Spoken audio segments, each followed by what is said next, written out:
Hello and welcome.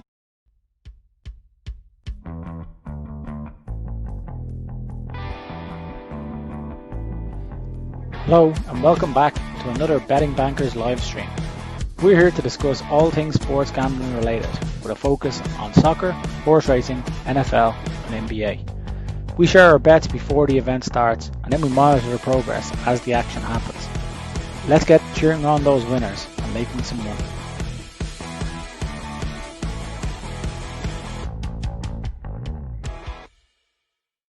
Oh.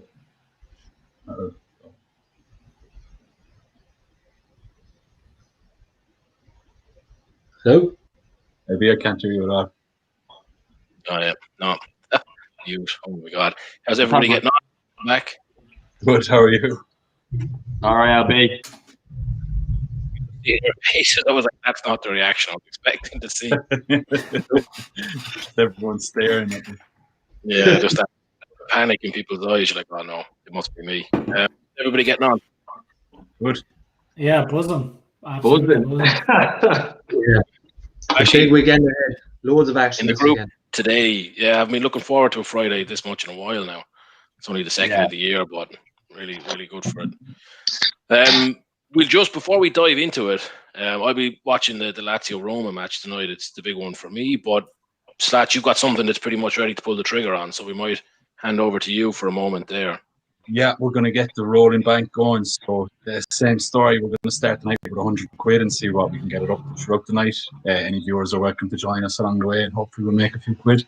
So the first game up is this Union Berlin game. It's already 15 minutes into it.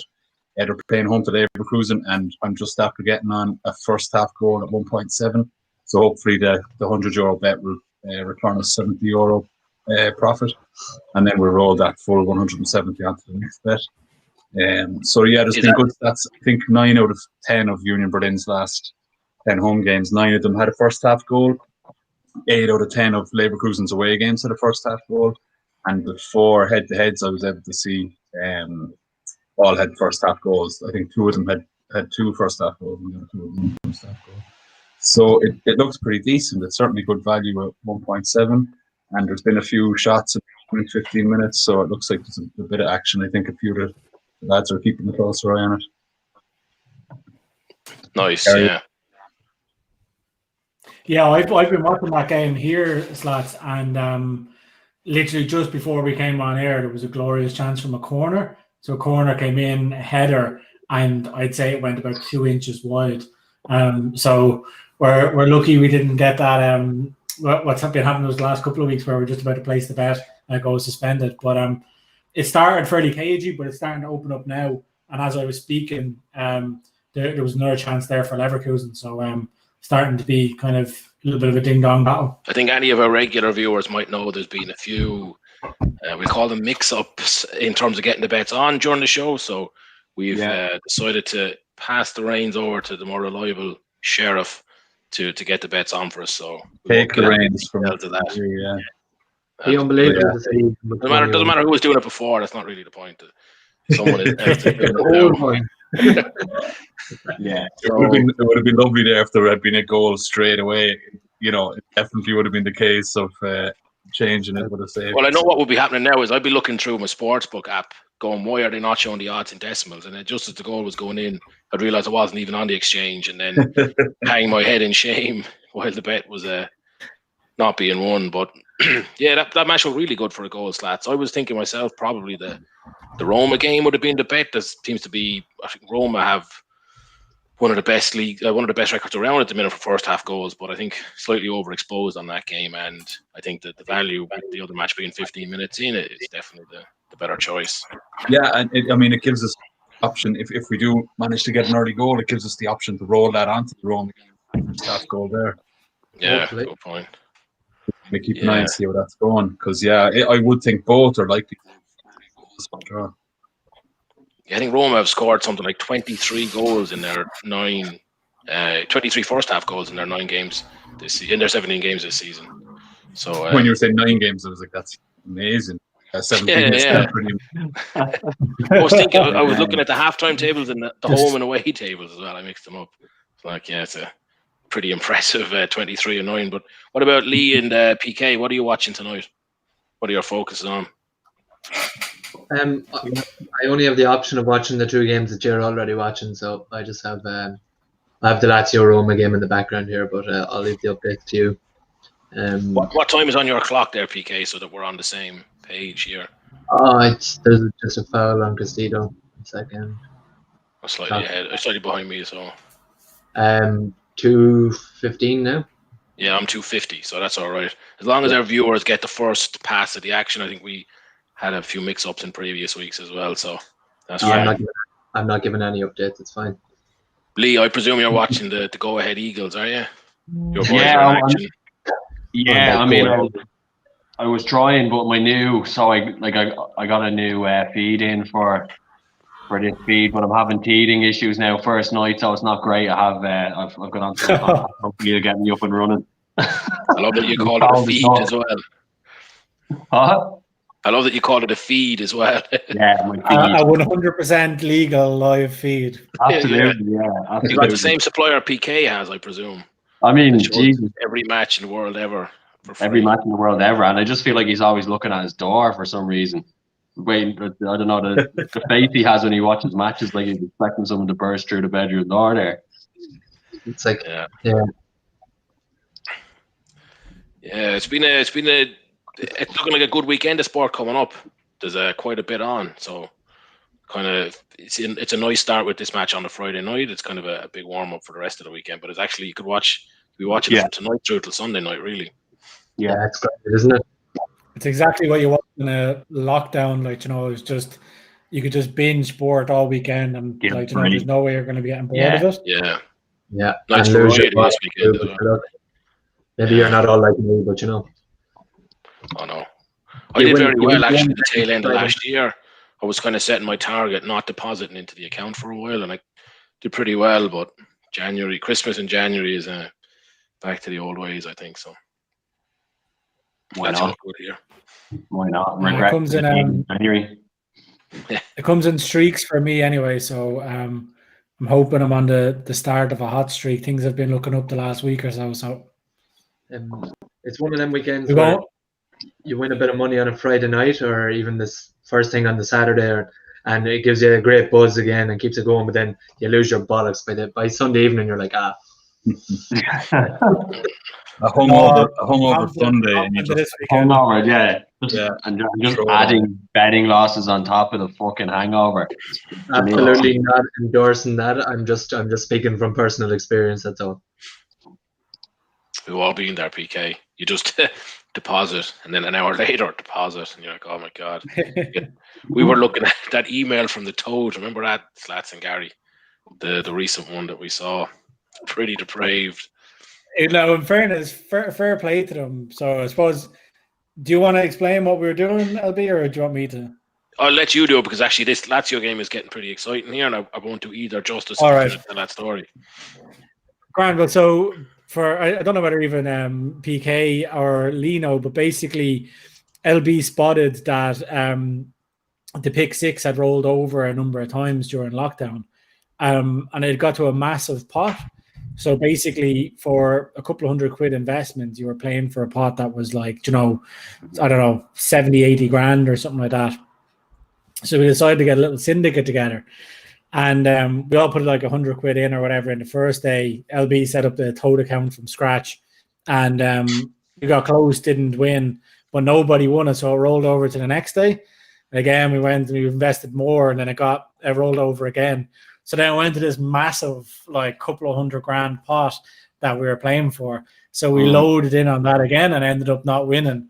But after the third kind of deposit in, because he'd gone from like setting up an account to putting like, let's say, £200 in, to putting £500 in, to putting like £900 in, they just emailed him and were like, basically, do you have a problem? Are you okay?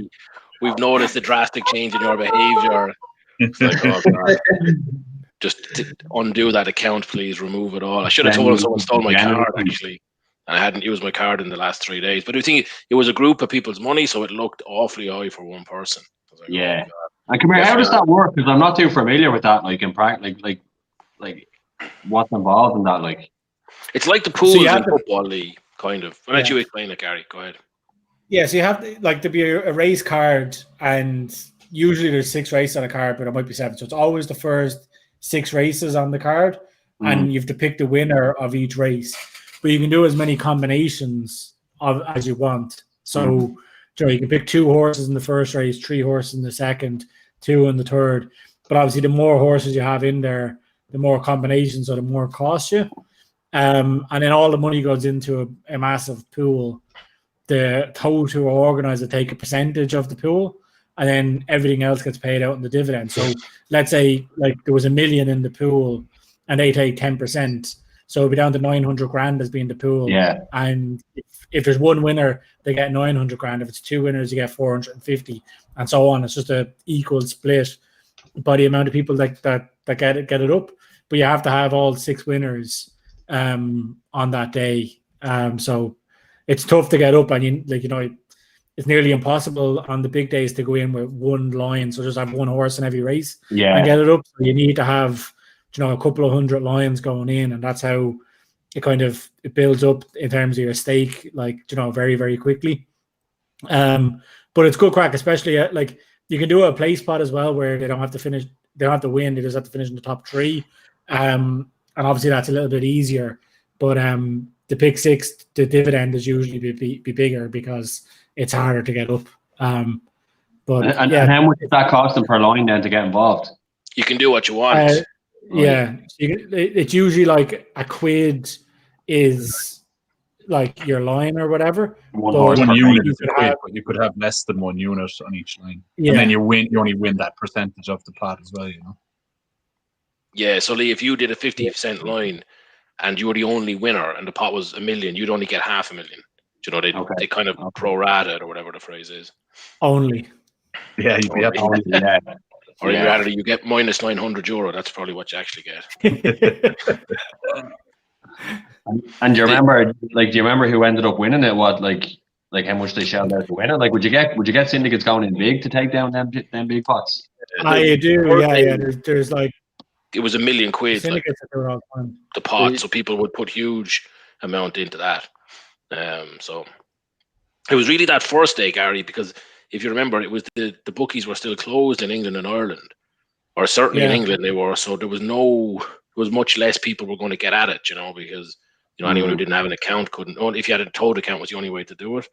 That's kind of where we thought we had the good chance. The third day closed for a rollover. Like day 1 they were open, and then day 2 they were all shut down. So the rollover was there, but not a lot of action.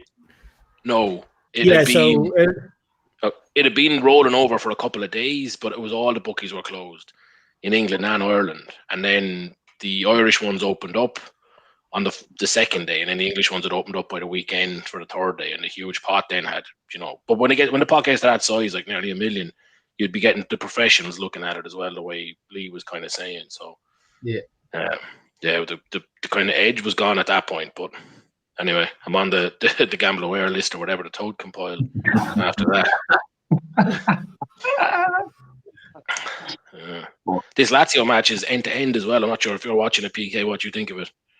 Not sure, unless you're watching it on your phone, you're probably missing a lot of the action. But it's I haven't really been paying proper attention to it. Like I said, you're the update man for this one today, so don't be trying to shun responsibility here, please. Pass the buck. You put on a combination bet for us as well, Slats, if you want to run through that. Yeah. Gary was going to run through that, maybe. Sorry. Kind of put you on the spot a bit. Yeah, well, if Gary wants to go. I can do it, yeah. So we have a score draw in the Lazio and Roma game. So both games between the teams last season finished 1-1. So hoping for a repeat of that. Then Union Berlin over 2.5 goals in that game. So it's just a half an hour nearly gone in that game, and there's been no goals. So we could do with a couple of goals there, and we're kind of pot committed there as well in terms of having our ACA and our rolling stake on. But fingers crossed to be a goal there soon. Then we have Monaco to win away at Montpellier. So both of them are fairly matched in terms of their league table, but Monaco have been in decent form the last kind of 4 or 5 games. They're unbeaten, whereas Montpellier have been on a bit of a downward spiral. They've had a lot of draws and a couple of losses, but not many wins. And then we have Porto and Benfica in there, with Porto to win and both teams to score. So again, they're fairly closely matched in terms of league position, but those games are normally high scoring, and we have the home team to win. So collectively, that's a 50-1 ACA. So fingers crossed that can come in. Am I right, LB, that you got higher odds on that? Yeah, I got. You looked at it with Betfair. It was 3-1. It was 10-3 with Bet365. So yours was 50-1. Actually, I put it on with Bet365. I got 75-1. So pretty pleased with that. And before I start after time and later on, or in case I start after time and later on, I got a cut. Like, it got to just before we came on air, and I remembered that I hadn't placed the bet, so I kind of panicked and couldn't go through all of the different. We have the draw, a score draw, and we have Porto and both teams to score. So I just did Porto, I just did the draw, but I also threw in a kicker of over 2.5 in the Serie B game. So Frosinone and Vicenza. So my bet is 68-1. But that's nice. I looked at that game, and based on last season, I would have put that game as over 4.5. But then I looked at the stats this season, and it's just been some load of crap in the Serie B that I just left it out. It was going to be my main pick of the night. What did you get for the over 2.5, Gary? 11-10? 23-20, I think. I'll check. I'll double check now, but it was definitely above even money, and I was just like, I can't let that go. Yeah. So. There was one of them. I think that's why I will get my 17s, and our Friday night is off to hold on. The flying start. Yeah, Lazio just scored as well. So that's probably generally that doesn't make us happy, but yeah, well, it doesn't make you happy, Lee. It makes me happy, but fair enough. We should have had the other first half goal. I knew this match had it written all over it. Now, if you were going to put a gun to my head, I would have said Roma would have scored it, but Immobilier scored here, so that's off to a flyer. You called the score draw on that one, LB. How do you reckon for that? You happy Lazio went up? Probably not in that sense. Roma are the first half team, Lazio are the second half team. Generally looking at the league this season, but it's hard to know. Roma, we said it in the preview, the write-up that we did, Roma are the better team on paper for sure, and they've been playing probably better than Lazio, but it was good to see the goal. You'd prefer the away team really in the derby to take the lead if you're looking at the draw. Yeah, and just sorry to interrupt you there, LB, but for anybody who's looking to see our thoughts on either that ACA or any of our weekend bets, if you go on to sportsrundown.com, we have a couple of articles published there that kind of walk you through the logic and things like that. So if you want a recap of what I just called out there, or I said anything that we kind of mentioned on the show, it'll be published on sportsrundown.com. So just flick over there. Yeah. Nice one, Gary. Yeah. More articles looking at in the Irish Times. Say that again, Lee. There was more articles published on there today than the Irish Times, I think. More so far today than the last 6 months combined, apparently. But it's good. Hopefully, it leads to some money making, right? It's all good. Exactly, or even just a bit of entertainment. What do you make of the ACA now, Slats? Would you have the same opinion about the Lazio going 1 up?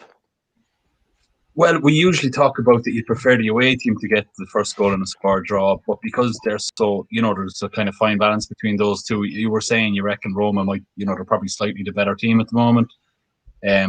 You wouldn't feel too bad about Lazio. I know what you were saying about Roma are, the first half team, but it's, they can still get back into it if they go to halftime and go down. It kind of changes the psychology of the game. Anyway, they're going to be facing it. Yeah, and we needed goals, so it's good to get an early goal. You wouldn't want it to be, I put on a combination earlier. It included Immobilier to score, and he got that one, but it has Roma to be winner at half time, which is now looking like a bit of an ask.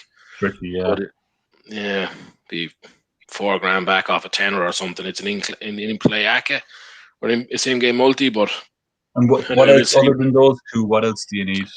2 shots on target for Dzeko, which was I think 9-4, which is odd considering he's their centre forward. Roma have to. I can just see the shot off target here. Is he just back from injury, LB? Do you know? Yeah, a little while back. Oh, he's great. What are you on about, Lee? Yeah. Dzeko. Yeah. I can't believe he's still playing. I feel like he's been playing for 20 years. He has. But like, I mean, Gary, you were saying Monaco earlier. Cesc Fabregas still going strong there. Yep. That's it. Midfield maestro. Yeah. I mean, I'm sorry. Yeah. Got a little side bet. Do you know who's making a comeback at the potentially now this window? Maybe Milan are going to sign him as Mandzukic. He's been gone for years. Yeah, there was actually talk at the start of the season of West Ham signing him. He's a great player. A load of rumors going around. Yeah, he was. I'll never forget. He scored for Croatia. Remember when we went to Poland for the Euros 2012. Yeah, and we were all like hyped up for Ireland. I think did Ireland go 1-0 up? No, we went 1-0 down, got it back to and equalised. Yeah, I was in the. He was the bane of our life that time. So. I remember going into that match and we were like, right, if we just win this match, then we can get a draw against Italy, and even if we lose to Spain, we might still qualify. And then it was like 3-1, 3-0, 4-0, or something like that. It was a great trip. Like, anticlimactic. I've never seen worse football in my life. Like so bad. What was I can't remember. What was the bar at the top of O'Connell Street? There was kind of a sports bar there. That's where I was. Fraser's, is it? No, the one beside the Grand Hotel in on the side street. Underground. The sidewalks, is it? No. Not seeing it now. No, I can't remember now. The living room or something like that? The living room. It is the living room. Living room. Yeah. It is. That was the one. The living room used to be called the sidewalk, so that's what I was thinking of. But yeah, the living room is the... Do you remember, Slats, me and you watched a big Ireland win in there I can't even remember who they were playing. We played against someone's, like, was it Italy when we beat them? And everyone started throwing. Yeah, I remember it was just like plastic pint glasses. Pints in the air. Oh, God, yeah. Nothing takes the fun out of a goal as fast as being covered in somebody else's second-hand point. Yeah. Oh, yeah. This match is still very open, by the way. So, for my own personal take, a Roma goal before halftime is not out of the question. Wouldn't be surprised if it was the second first half goal here. How's the German match looking, Gary? It's not looking great now, to be honest. It's kind of petered out, the game. It's a little disappointing. Like at the start of the match, both teams kind of had early chances, but now it's a lot of just kind of hoofball really being played. I'm leveraged to the max against them who so. Do you know what though? We've talked about it before, Slack, and it's very hard to know. Like first half goals, they can represent a lot of value, but they can be quite discouraging, or they can be kind of a kick in the arse really when they aren't going your way. Like the match could finish 3-3, a big massive second half. You really cut your options down with the FHG. Oh yeah, we were just looking to get off the early start, I suppose, by risking the. Yeah. What's that? But the stats were good for it, and the odds were good for it. Like. Yeah, absolutely. I'd agree with it. If you were talking to me there, I had a bit of tech difficulty, so I couldn't hear you. But apologies about that. No worries. We'll forgive you, Gary. There's actually, I'm not sure if you guys have backed Lee or Slats is the kind of the Netherlands fans. You've got a couple of goals there already. A side bet on Anderlecht to be winning at half time against Eupen, Belgium First Division. Yeah, we just had a look at it. They had like 7 shots with 4 on target. They had all the dangerous attacks. It's suspended at the moment. VAR is reviewing a penalty. I'm not even sure which way. I would guess for Anderlecht. I hope for Anderlecht. But after about 50 minutes, they were 2-1 to be winning at halftime, which seemed good based on the in-play stats. So that's what I'm on. I avoided the Netherlands last week because last week I did a double that I needed 6 goals and I got 1 goal. So I said I'd give it a break this week, but I did fancy the City game for first half goal. I think Almere have had first half goals in like the last all 3 games. I think have had a goal so far. All 3 Dutch games. They all within 10 minutes. They've all had a goal. Yeah, and I'm not on any of it. PK, I seem to be a bit of a grim reaper for this Union Berlin game. So I'm actually realizing that I can watch the Monaco game instead. So if you fancy switching and taking over on Union Berlin, I can go to Monaco. Yeah, I think you should, Gary. Yeah. Fair play. Come here, I'll take a hit for the sake of our bet. 2-0 Lazio. So I think the 50-1 shot or 75-1 is gone. This is I think so. 2-0. It needs to be 2-1 basically. It's tough. Yeah. I mean, Lazio are playing pretty well. Roma have had a lot of half chances, a lot of corners that are coming to nothing, but Lazio are pretty clinical now. I think that might be their only 2 shots on target. Are you watching that as well, Lee? I think they've only had 2, and they're both goals. So I mean, it's going to be tough. Yeah. I mean, 2-0 down. I mean, I can't imagine huge percentage of matches. The result changes once you're 2 goals down. But I mean, we'll see what happens. 70 minutes left. Come here, can I just give a little shout out to our most loyal listener? I think he's number 1, Mr. Frank Casey in Dublin. I mean, he's a loyal follower every week, the best pro clubs player in Dublin, bar none, right? That's his pride and joy. So good man, Frankie. Yeah. No, I know he's going to enjoy that. Hopefully he's not listening to our subscribe button. Hit this. Yeah, exactly. But this goal is up for a VAR review, so while we're doing that, I hope our friend in Dublin, Frank, is not actually following any of these bets, because just watch it for the crack and don't actually do these. Yeah. Always plays the play. He's too smart to get involved.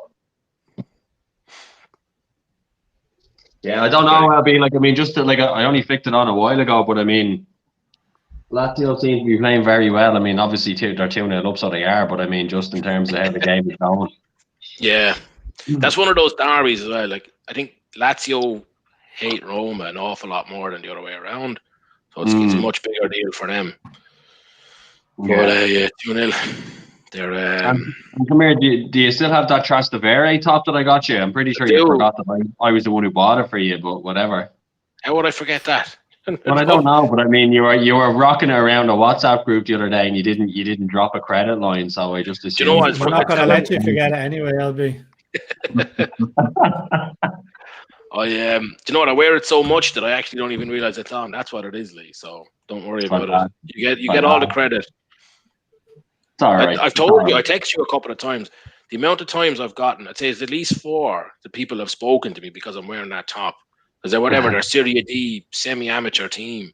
Like I must be the only person who's not involved with that club who wears that top.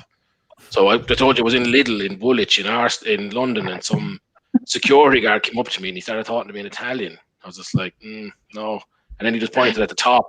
And I was like, oh yeah, I'm not even sure how to pronounce the name properly. Like, Trastevere or whatever. And he started smiling and talking. I was just like, okay, cool, mate. I walked away from him. I was like, mad. But it's a deadly top, though. No, it was slick. I got a top as well, and I lost him, and I'm raging. Loved it. Yeah. As much as as soon as things are back, we should go over to one of those lower level Serie D or C Pro leagues. There's some crack the matches. 100%. Take this shit on tour. Sounds like a business trip for us to do some football analysis. Yeah, absolutely. I think I might have told you on a different stream or a previous one. I went to the Siena match, and it was like being in an oven. But it was nearly an old Roman ruin type stadium they were playing in. Like the players, all the fans, all 40 of the fans knew the players, and they were shouting absolute first name terms with them, abusing the shit out of them. The lads are all drinking wine out of their little plastic cups, and it was unbelievable. One fella had a barbecue. It was just like being at your mate's house. Yeah, like a little portable barbecue. But I had to leave after an hour because I was getting heat stroke. But it was class. How many fans genuinely would have been at that? I know you're saying 40, but I'm guessing maybe sarcastic with that figure. a couple of hundred, like 400 maybe. That kind Would of it be region. that low, right? Yeah, I mean, this was Serie D, like, so there'd be most of those players. Well, a lot of those players wouldn't even be professional. It's like, so the Serie C would be kind of like the National League in England. That there's loads of Serie Cs, and then below that, then it's just like massive amount of teams. So yeah, that's good. Good I crack. forget the time that I went to Palermo, and like around the town or whatever in Sicily, it was just everybody selling them off the stalls, all the jerseys. And then I went into an actual sports store and bought 2 jerseys. And the fact that I wanted to buy 2 jerseys, your one nearly fainted. It was like I must have been the only person to buy the actual club jersey, like official one offer. And then she was getting like €140 or something for the 2 jerseys. She actually nearly died. Like, it was hilarious. Probably straight from the market outside as well. Like, yeah, exactly. Yeah. No, but like, I mean, but then, I think I was in a rush for the airport or something. So I went in and I was kind of like, oh, XL will do, like, So I bought them and then got home and I realized that they were, I think they were Kappa jerseys or one of those like Italian makes. And I put it on. It was just like skin tight. It was like, I can never wear these jerseys. Like, no difference between medium, large, and extra large. Like, it's just one size. Yeah. I'll be in there. PK, you brought us back a few jerseys from a holiday of yours a few years ago. Delightful. Don't think they came from the official sports shop, did they? That was from a roadside vendor in the lovely town of Phuket in Thailand. I got 2 Porto and Exley, and then I got Juventus. The first time I watched it, the black and white stripes just became grey uniform across. So I remember I remember haggling with the guy in the thing, and I was just like, with him, he's like, I was like, oh, whatever, bat this and that, and it was like fucking 200 or 500 bat, and I go 400 bat with that. And he goes, no, can't do that. I go, come on, man. I go, they're just fucking fakes. And he goes, yes, my friend, but they're the genuine fakes. I mean, my one lasted ages. I was wearing it to train and everything. I thought it was brilliant. Yeah. Yeah. So that's all we want them jerseys for. Just for a kick about. You got the dud, LB. Yeah, I didn't get the genuine fake. Yeah, that's actually could probably be the thing. Yeah, just a nice worn grey, like a patina, is old school jersey. That's what it was. It was lovely, and he wrecked it. It was meant to do that. Yeah, nice. Yeah, it was fantastic. This German match must be half time, is it, Gary? We got a lifeline that there's 3 minutes injury time on it, but it's I mean, looking on Bet365, it's 2 minutes into those 3. So yeah. There's a free kick here for Union, but Leverkusen have been playing just a horrible brand of football. Like, it's like for a team that's going to be the last bit of action, I'd say. Really, is it the last real chance? Yeah, but like if you were watching this, what Bayer Leverkusen are doing here, you'd be wondering how they're involved in high-scoring games. I mean, they're sitting deep, they're passing the ball backwards a lot. They're just playing a horrible brand of football. I was actually looking at the odds there, and Union are 3-1 in running, or in play. And I was thinking that was big, like, I don't see how, because the Bayern or Leverkusen have created nothing. That's what I'm saying. Like, it just seems odd that they're. So I'll check it here now. Yeah, they're still 3-1. So it's 3-1 for Union, 7-5 Leverkusen, and 6-4 draw. Odd one. I must be expecting a very different second half. I don't know. You were in the middle of something there, Lee, before we cut you off. Oh no, I was only reminiscing about wearing those jerseys out as a group. I mean, like, spectacular levels of I don't know what, like, it was gormlessness. Yeah, I think it was PK. It was your leaving do. We wore the 2 jerseys to lunch in that restaurant near the office. Like, I had to skip lunch in order for that jersey to fit me. Otherwise, I wasn't getting into it. Sitting there in the Porto and Juventus jersey at lunchtime during the week from work. I mean, it was special. A rolling bet did not do well. This has actually been slightly different to the other weeks as well, where we're usually off to a flyer. So for anyone who is watching, we usually start quite well, and then the beers kick in and the Rollernacca unravels around 10 o'clock. But this one is kind of gone awful early. So it just went half time there, and BT had, like, when they put the score up at half time, BT had that expected goals statistic come pop up on the screen as well. Yeah. So 0.4 against 0.9. Like, is that something they started doing recently? Yeah, all of them are starting to do that now. Flogging now, yeah. But over half a goal is still like 1-3 on. So, like, it's not great. But the value is crap and all that stuff. Like, if you were obviously they're saying it would be a huge second half, but like I think those prices are just based on lads sitting at home looking at it, going, "Oh, there has to be a goal," and they're just back at it 2-9. But what is that expected goals based on? Because if we're saying neither team has an expected goals ratio of 1 or more, well, then obviously the expectation is there's not going to be any more goals. Yeah, but the expected goals is kind of like a combination of shots on target, chances created, like possession in the final third, all that kind of stuff. Maybe I saw them explain it once on Sky. I remember years ago, Arsenal lost some match that they really shouldn't have lost, and Wenger said, based on XG, like they really should have won, and he got the absolute shit ripped out of him for it. And Sky then kind of did a dive into it and explained it, and it's a strange one. When you're like studying stats and they kind of talk about, is it over optimization where you just basically massage the numbers to match what's already there? Feels a bit like that. Like some things get marked up as an expected goal.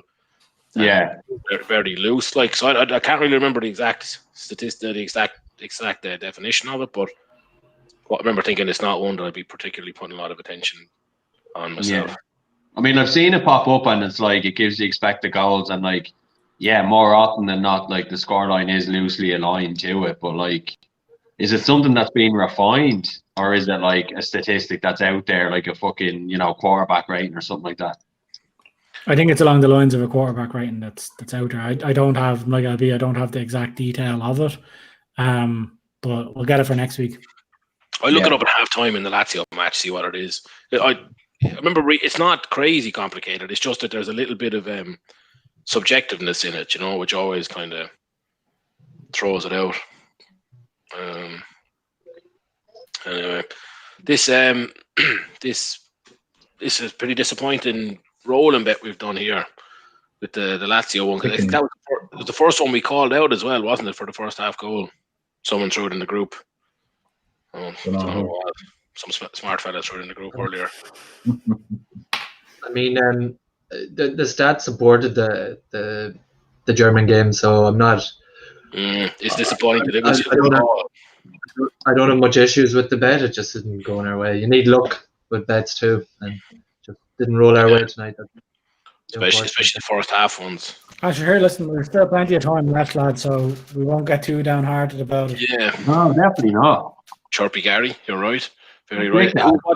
You watching the Monaco match? Oh, well, I mean, it was the first game to start as well, but it was the first game to start, so, if we get an early goal in the second half, there's plenty of time to be playing around in Monaco the second half of the Italian game, and then if we're really stuck, we can start going Porto's direction later on. That's a late kick-off, is it? 10 o'clock, I think.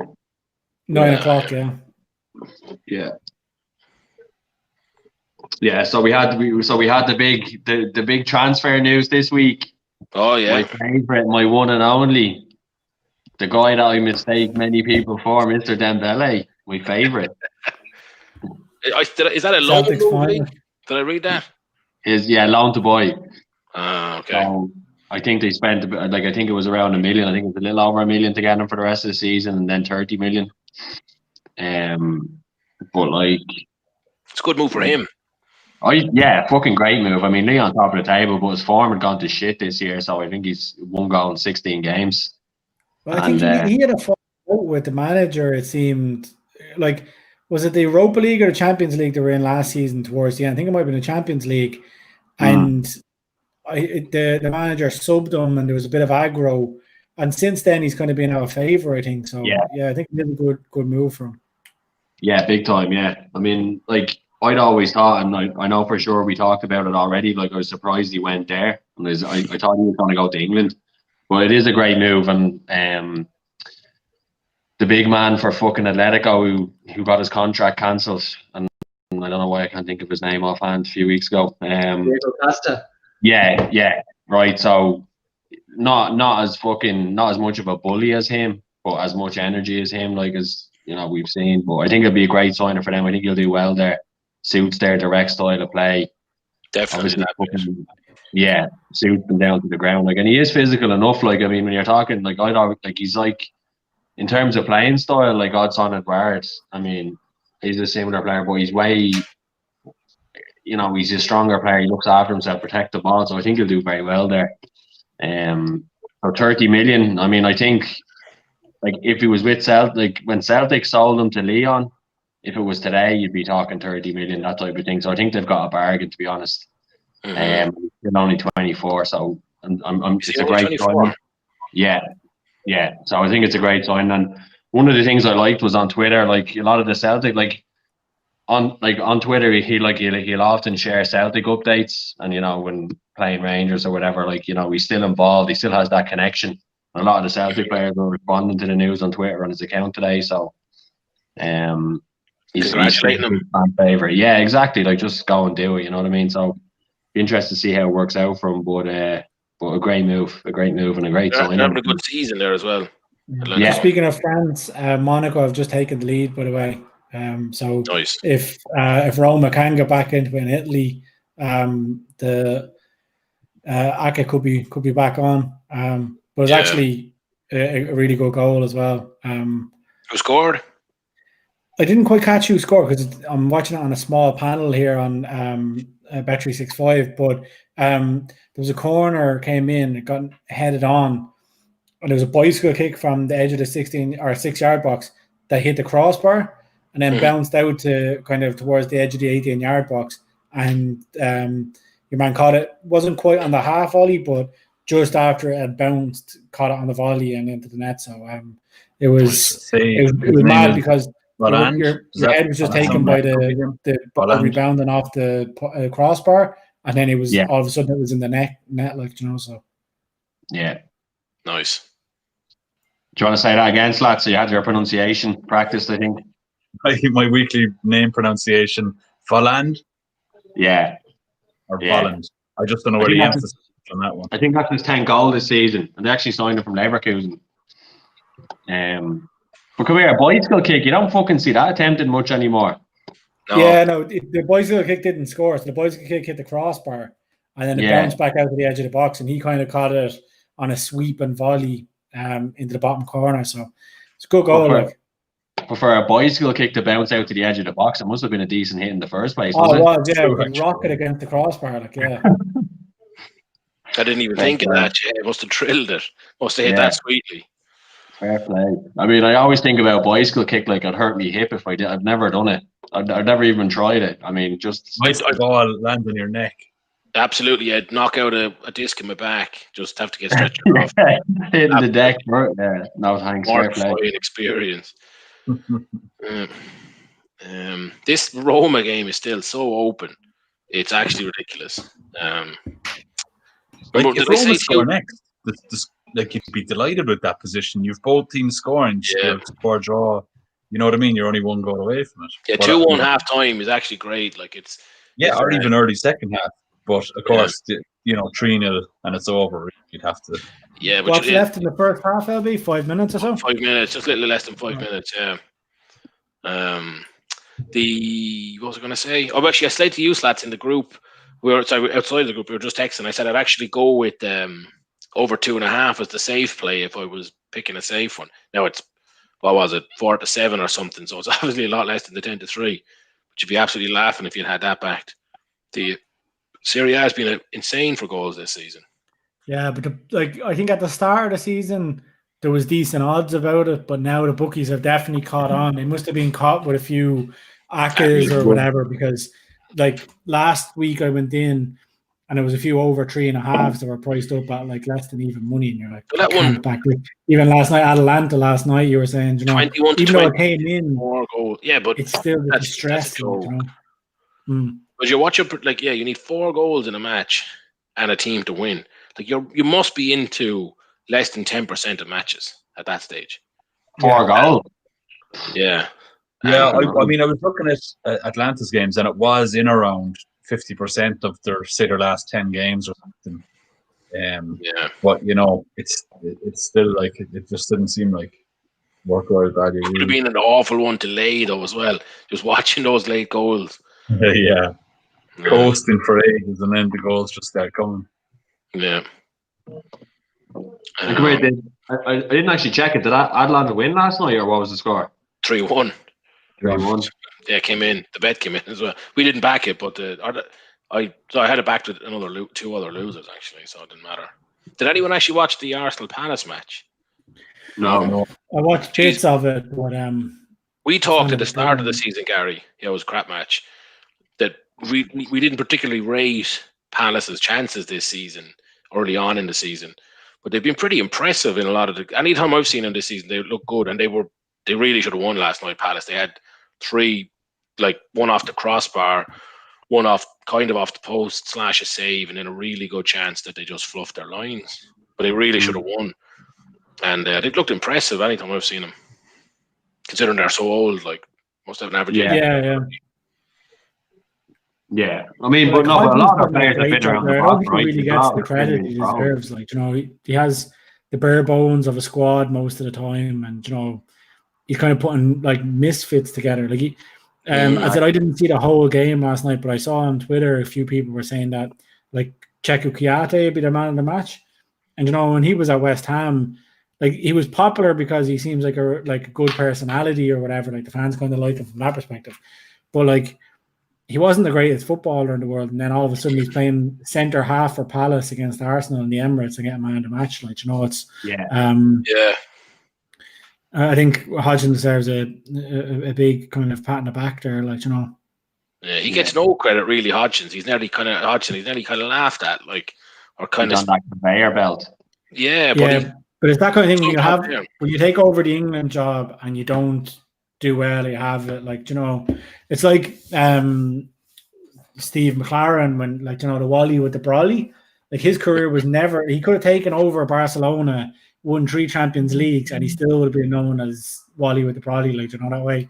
So there's certain when you take the England job and you don't make a success of it, you're kind of screwed or destined to have the piss taken out of you, But even say Gareth Southgate would be he's done a good job with the England team, or what's the review of him? I mean, because he's had a lot of fucking he always seems to have had a young team that have never developed into a fucking top class international team. It depends how you look at him. Like, go ahead, LB. No, I'm very curious how some managers get they don't really achieve anything of note and are considered great successes. And then there's other managers who achieve very similar levels of non-success and are nearly laughed at. I don't know how that comes to be. There's a lot of just that public persona to it as well, isn't it? Like, I think Southgate is just kind of liked, the English public kind of warmed to him a bit. So they give him a pass. I was going to say that as well, LB. Or sorry, Slats. Like, any England team that I've known, I think some of the players have said this as well, is that the players haven't really liked each other. Like if you look at like the Gerrard and Lampard thing, they were involved in like top of the table clashes, and they've come out and said like we didn't really like each other. It was kind of their league rivalry was brought into the international setup. But I think what Southgate did was he kind of got that like kind of team atmosphere, and we're all in this together, and that helped his profile out amongst the media and stuff. But because on results, like, I mean, he hasn't had any. He's done nothing more than any other manager. They exactly, absolutely demolish teams in qualification, and then are crap when they get to the tournament. So would it be right as well, though, in thinking that the English public have kind of lowered their expectations to a more realistic level? No, I don't think so. They still expect to win every tournament that they go into. I think they did going into the last World Cup because they had such a kind of young squad. Yeah. But then the fact that they were in a group that was kind of, they would have had to have a really, really bad World Cup to get knocked out of it. And then they kind of got an easy route through to like quarterfinals or whatever. But that's elevated them now because now they're like World Cup semi-finalists and they're going into this Euros in June and they'll probably be favourites or second favourites for it. But like still a lot of the players outside of the Liverpool players haven't really won anything like, that way. So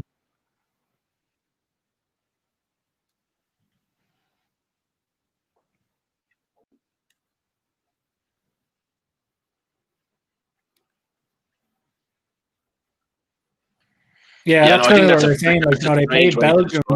They played Belgium 3 times.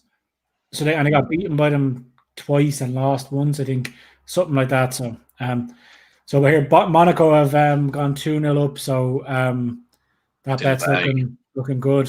That was 6-5 as well. That's pretty impressive. Yeah. So I'm happy with that. And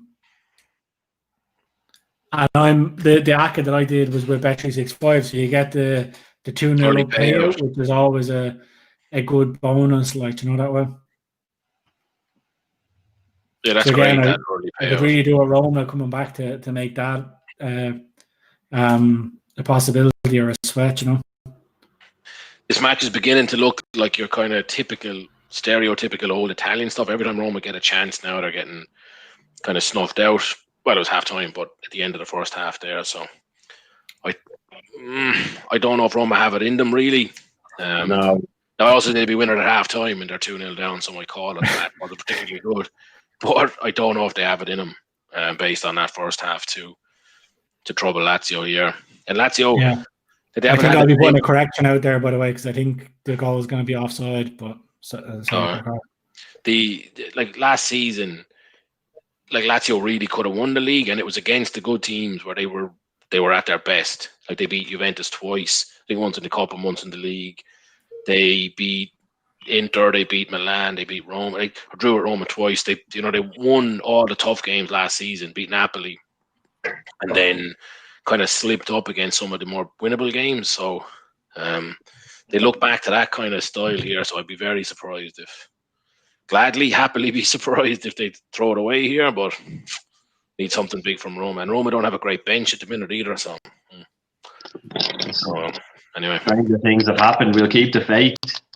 We'll keep the fucking faith. LB, do you know the way you were saying that the Serie B hasn't really been the same this year, and like not the goal fest that it usually is. So there's 37 minutes played in Vicenza and Frosinone.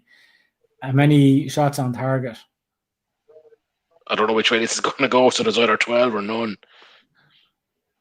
0 between the two teams. 0, like 5 total shots, none on target, no corners. Like the game just must be happening in the center circle. Like, it's ridiculous. I looked that one up, and is it Soccer Stats or WhoScored.com, which everyone gives you the half tables. So like home table, away table for each team, and like their record is dismal, the two of them. In the first half, I think they've played 9 games each, like at home, and 9 games, 9 away for Frosinone and 9 home for Vicenza. And between the 18 games, there's been something like 4 first half goals. Absolutely shocking. Like, so I really wanted to back it, but there was no reason in the world that you could back that match. You didn't happen to look at the second half goals, and it was just a goal fest, no? So I did. It wasn't much better. Really wasn't a whole lot better. So I stayed away. Just on the Monaco game, it's somehow that goal was somehow given as being onside, so it is 2-0. But it's a lucky 2-0 because your man looked to be about a half a yard offside. So strange. That's another one though. We've talked before, and we don't want to turn into one of those VAR bores. But the VAR thing, it's where they paused it. There's so much scope there. What counts is when the ball is struck. So anyway, what are we looking at in the Union Berlin game? Is it back on? It must be. Let me check here now. Yeah, I'll double check here. It just started now, so 48 minutes gone. I mean, again, on stats there, like 12 shots off target, 2 on target. So they could do with getting their shooting boots on. Like, just to jump back to are you following the Dutch second division, lads? Watching the results coming in. Our go-ahead are 1-0 up. Almere 3-1 up away from home. Some amount of first half goals, isn't it? Yeah, banging. 3-0 Helmand as well. Like, yeah, 3-0, 3-1, 1-0. That's criminal. That we're not on that. Considering we're usually on it. I mean, it's the first week we've ignored it, right? Yeah. So critical. And they're all going to form there pretty easily as well, like 3-0 at half time. Yeah, Almere have just gone up 4-1. They were sizable favourites for that game. All right, I did fancy a first half goal in that. I think not a while ago, but Jesus, 5. 4 of them. Wow, some going. Yeah, we drop our over 1.5 bets for 1 week, and this is what's. This is it. I should have called it at the start since we didn't go near it. It was almost guaranteed that there was going to be goals there. Yeah, it'd be interesting to see how the second half of those games goes, because we've often seen where there are low scoring first halves and then the goals flow in the second half. You'd wonder the opposite. So, lads, give me it there. So say Almere, you saying that's 4-1 now? Yeah, that's what I'm saying. 4-1. Yeah. Right. So our feed my feed here is slightly behind. It still says 3-1. So that's 4-1. So that's 5 goals. So what's your even money line for the second half? Well, on Bet365, it's 5-4 for 8 goals, 3 more. I hope that was like 100-1 at the start of the game. Like, 8 goals. Now. That's mental. Yeah, but it's well priced though, because you'd probably not lay that. But that's the thing. Yeah, 3 second half goals seems like an awful lot. It's pushed out to 11-8 now, so it's kind of, it's not the even money that you're looking for, but there isn't anything like over 6.5 from 4-9. It's crazy. 5-4 for 3 second half goals. Being 4-1 up at half time is crazy. Yeah. What's up, Gary? Fucking Union Berlin went on the attack. A guy just was clear through, like on goal, got to the 18-yard box, shot to the keeper's left, hit the inside of the post, rolled across the line, and it came out kind of a yard from the goal. So, but it was half an inch from being buried in the bottom corner. Just caught the post and rolled across the line. It's just early enough as well that game could light up for the Friday ACA. Yeah, and I backed them. So when I said about Union Berlin, I've backed Union Berlin at 3-1 to win the game. But yeah, the ball just hits the inside of the post, rolls across the line, hits the other post and comes back out. So the ball hit both posts, like awful. But at least that's the first, because I was watching this game for most of the first half, and in the first 10 minutes there was a bit of goal mount action, but after that it just went to a stalemate. So that's the first bit of goal mount action there's been. So, as you said, hopefully it opens up and turns into a bit of a goal fest. What are we looking for there again? Just 1 goal for now. In our ACA we've over 2.5, but the ACA is being dragged down by the draw in Italy. So I think we'd all take just 1 goal now and sign off. Fucking absolutely. Yeah. Roma though are a little bit. We've talked about it before, not recently, maybe earlier this season and certainly last season. They're definitely in that.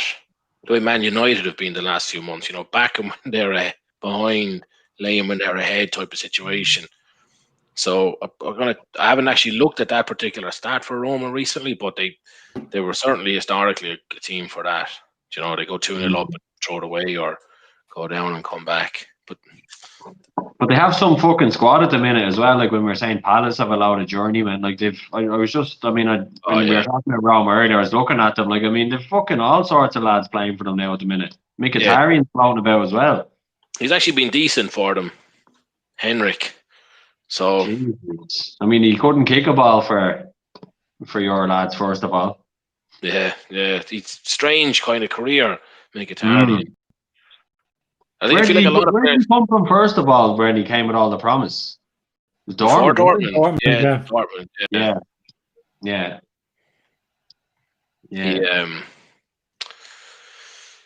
He really like. You see quite a few of those players leave Germany. It just doesn't quite go to plan for them after that. Yeah. Definitely one of them. Like the other one there, who's jumping out. Well, there's a few of them, like I said, but like Javier Pastore for me was like one of these golden Argentinians that was coming out a few years ago and kind of didn't really amount to anything. No, I feel like with the Argentinians, the more hype that comes with them when they're young, the less good they're going to be. And then if some fella just arrives at 22, you know he's going to be class. Yeah, I think Aguero is probably the exception to that rule, but I broadly agree with you, Elby. Yeah. But I mean, and then we've Christopher Smalling as well doing the job for them. I mean, fair play. Like, I mean, that's like there's been a few of them that have gone abroad, right? Trippier, him, Ashley Young. Ashley Young, very well over at Inter. And Juventus, your mate. Ramsey. Yeah. He's actually starting to get a run now. Starting to kind of lock down his position, which is good for him. But, like, I mean, it's fucking, like, not that many vested interest, but, like, it's, you know, it's interesting to see a few players going the other way for once, right? And like Ashley Young is doing well at the moment, is he? Yeah, he starts certainly every big game for them. He's playing well. Like really, his kind of thing. Yeah, exactly. His only issue was at the end in the league was his pace. You know, and the Serie A is not the same helter-skelter kind of league that the Premier League is. So, you know, he doesn't have the pace, and it's a different style of play. You don't need to be bombing up and down the way he did. And yeah, he's playing very well. Scores the odd goal as well. Gets in the box a bit, but yeah. But even at the time we were there, like just before lockdown last year, LB, like he played very well in that game as well. Like, you know, he is he's having kind of a second wind or whatever you'd call it. Yeah. He's had a great fucking career. Like, I mean, it reminds me like a bit of a John O'Shea character. Like when his early careers, he was one of these like blitzy wingers, and then he slowly, not that John O'Shea was ever a blitzy winger, but just more the consistency. Like, and then he moved back into more of a defensive position, right? And going forward, he was doing his thing. But like, he's had a fucking serious career. Like in many years in United. He could have easily just retired at that point, you know, in fairness to him. Yeah, so, or dropped down to the championship and just disappeared, you know what I mean? And I know he's disappeared from like the media and stuff, but like if he's the Europa League final last season, you know, they were in the chance for winning the Serie A up until about the last 6 matches. It all kind of went sour for them. Like he had a great season last season, as the whole Inter did in general. So, and this season, like, I mean, Inter aren't as good, but the Serie A is wide open. So, you know, you could be doing that, or just like you said, floating around some mid-table lower division team in England. You know, so me and Gary have talked about this a few times. Like the one that I cannot get my head around is Wilshere going to somewhere like Italy, because you know the slower pace would definitely suit his, you know, creaking ball. Yeah, and I don't know, they're just reluctant to go, I suppose. But I would say if Wilshere went to Italy, he'd be 100 stone by the end of the season, because he's just chugging on beers and eating pizzas. But like, football wise, it's definitely the move for him. They would come down to the ground, yeah. You said it, Gary. He went to Napoli to win the Serie A this year, LB. Yeah, but don't want to talk about it right now. Okay. They're 2-0 down, so back to Rome at the start. They were 75-1 on the exchange at one point. I got him at that. I got a fiver on at 75. Really? Yeah, that was after the season kicked off, was it? Yeah, they did poorly. I think 2 of their first. They didn't have a great start to the season, and I backed them around then. I can't really remember because the seasons are all over the place for me at the minute now. Feels like we're just in one long season. One season melted into the other. Yeah, but I've backed Roma probably 12 seasons in a row. So I skipped 1 or 2. So even if they win, won't have been a problem. Where's your loyalty, LB? Yeah, God. So, At least they didn't win it the years they skipped it. do you know what though? This one I'm a little bit annoyed. Yeah, that was never the risk though. But we talked about it last before the season kicked off. I was looking at AC Milan, and we actually was saying to you how they looked ridiculously overpriced for the whatchamacallit, the league and the cup. But I just thought that they probably wouldn't have the squad depth to get the whole way through a league season, but the cup could kind of do it for them. So I got them at 40 to 1 to win the Coppa Italia. I think they're second favourites now, and I probably should have backed them for the league instead of Roma, because they're looking promising. Right, yeah. That was one of the ones you couldn't back them to win. 41 for the cup is pretty good. Yeah, you couldn't back them to win both. That was the thing. That's why I didn't back him as a double. So I actually did a treble as well of Milan to win the Coppa Italia, Roma to win the Serie A, and Arsenal to win the Europa League. I'll retire if that one comes in. So probably retire from my job and from betting and from everything. Yeah, that's it. So, We're nothing more to see here. yeah. But yeah, so now if they kind of gave up on the cup because they're doing better in the league, you know what I mean? It'd be difficult. Yeah. They're fielding the second string team. It's far less important in Italy than say in England, the cup, and it's never been important.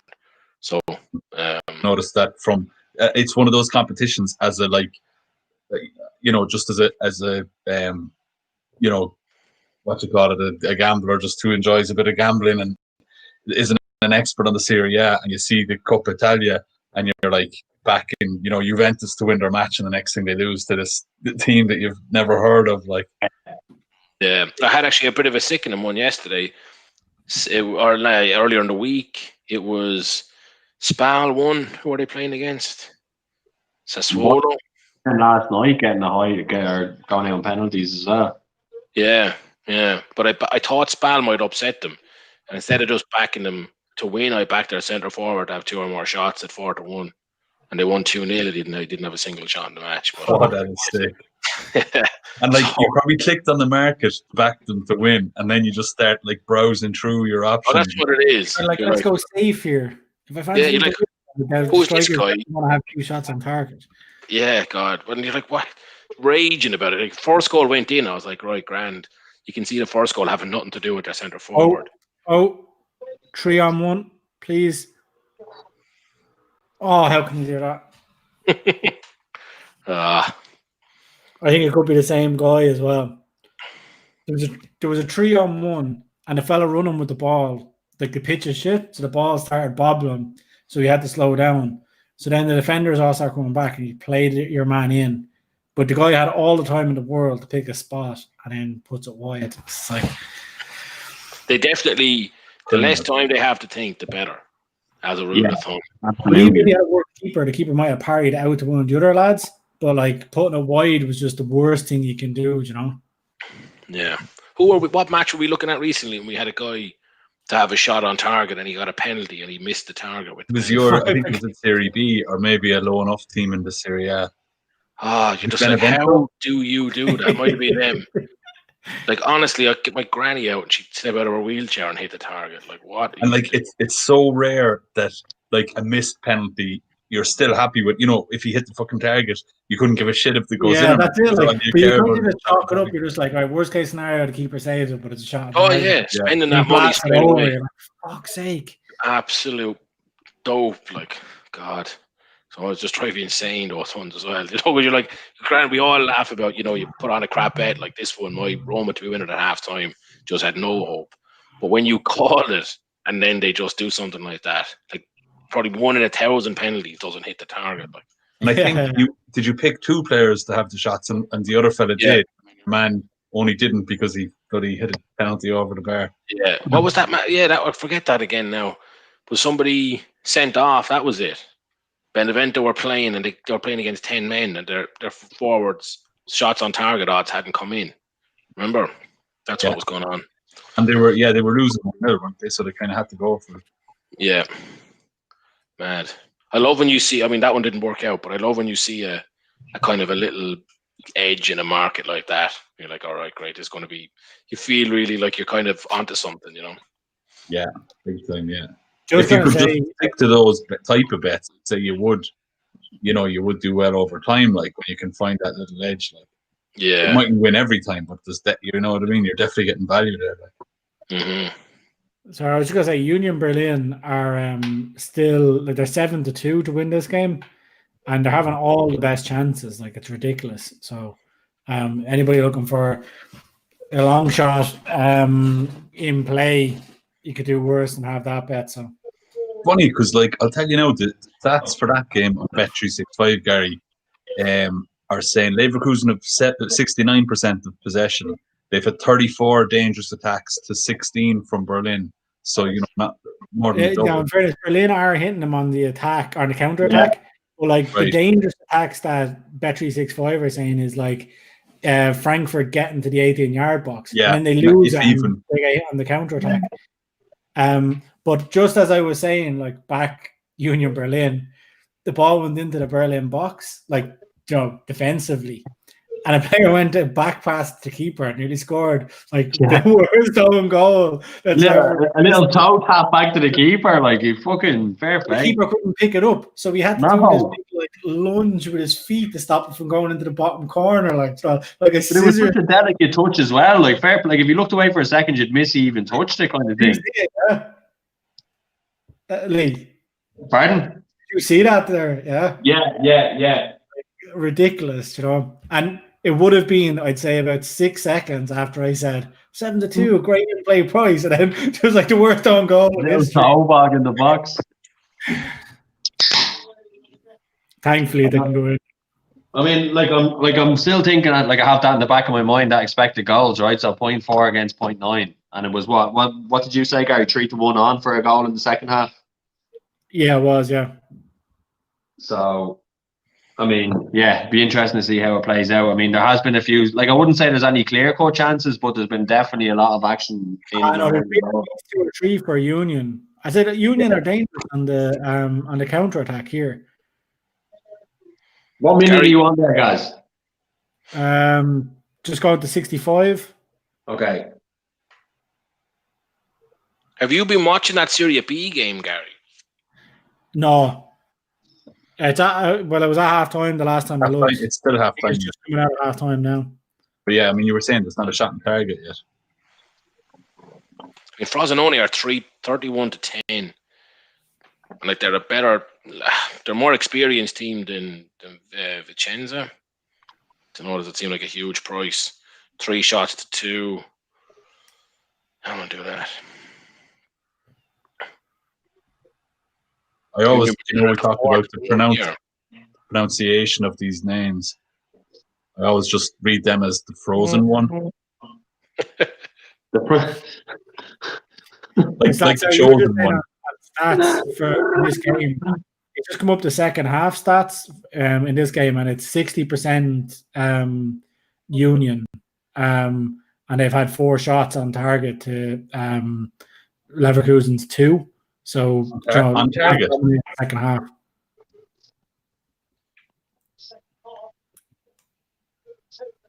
Did you say they've had 4 shots on target in the second half? Union have 4 shots on target, yeah. That's what the stats said there anyway.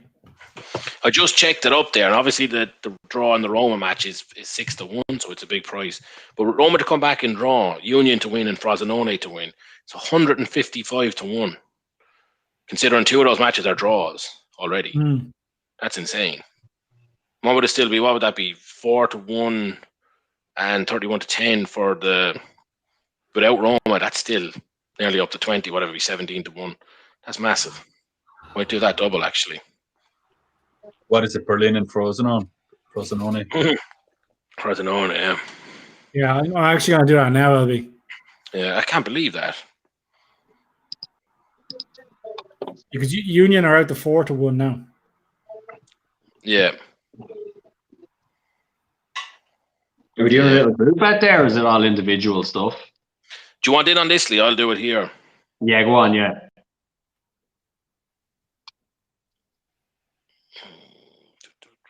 Almost certainly going to miss it now, as is my want. So it's 88 on mine. So logging into Betfair, are you? Yeah, 17.75 on mine here, so I'll throw that on.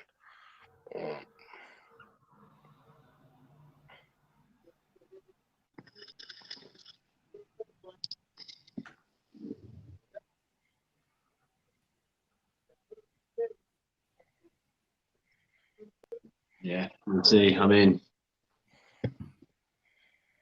Right, we're on.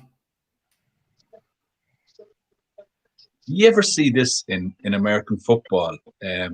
If you're looking, you know, if they're talking about the player being injured or not, and it says this player is questionable.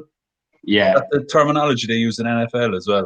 Yeah. I never know, like, at what end of doubtful that means. You know what I mean? Is that a strong doubt or a slight doubt, or is it just exact? Is it just as broad as doubtful or as vague as doubtful? You know? I think it's a fairly broad category. yeah. Yeah, but they use both in what I see. Like ESPN's injury report uses both, and they've another one that's day to day. So, yeah, I mean, like I actually because they have three in the NFL. It's like questionable, doubtful, and The other isn't day to day, no. I don't know. Well, I'm just looking at here, and it's like questionable is 50% chance of playing. So they actually quantify it. But I mean, like obviously, how you transfer that to actually from an injury, how they're planning to play. But I know, like there is even I prefer if they said he's 50-50, or you know, there's a 20% chance he'll play, or whatever. There's a small chance he'll play. But just not knowing kills me. Like you're just there going, and they, you know, they say it. Oh, he's questionable, and then I would say that they always seem to end up playing when it's a. Is there Slats a like fantasy NBA type thing like there's fantasy American football? Does that exist? There is. It does exist, but I don't know any more than the fact that it exists. Geez, I'd say it'd be constant, like because there's games every night. You'd be fucking in and out. Yeah, it'd be fantastic. But for the NFL Slats, if you use the fantasy team prediction points, so like. It's so accurate, it's ridiculous. So there'll be a fella down as questionable or doubtful, but he might still have his predicted points for the match. So if he's down as questionable, but he's still getting 15 points, he's going to play. And he'll be down as questionable, but he's getting 0 points. They reckon he's not going to play. What's that? Just closeness to the information. Like they'd have analysts who know the teams inside out, and they get reports from the squad and from all that kind of stuff, and they just, you know, just like the fellas for the UK papers who will have the team 10 out of 11 players right, you know, before the team was actually announced. So it's crazy that they have to do that now. Is it not like what's the whole purpose of that injury report? I never understood it, and it was one of those things that I never wanted to ask because it had gone on so long. But I've never understood why there's this huge, big official announcement of a transparency in terms of lads. Like, I mean, why isn't it a thing where, you know, it is what it is? If a fella is not fucking able for the weekend, well, then we're not going to tell you in advance, but deal with it. I think it all ties into like injured reserve and things like that because of like, you know, the salary cap and all that kind of, like there's so many designations around it. Plus, it's like anything, when you introduce report as well, like, you know.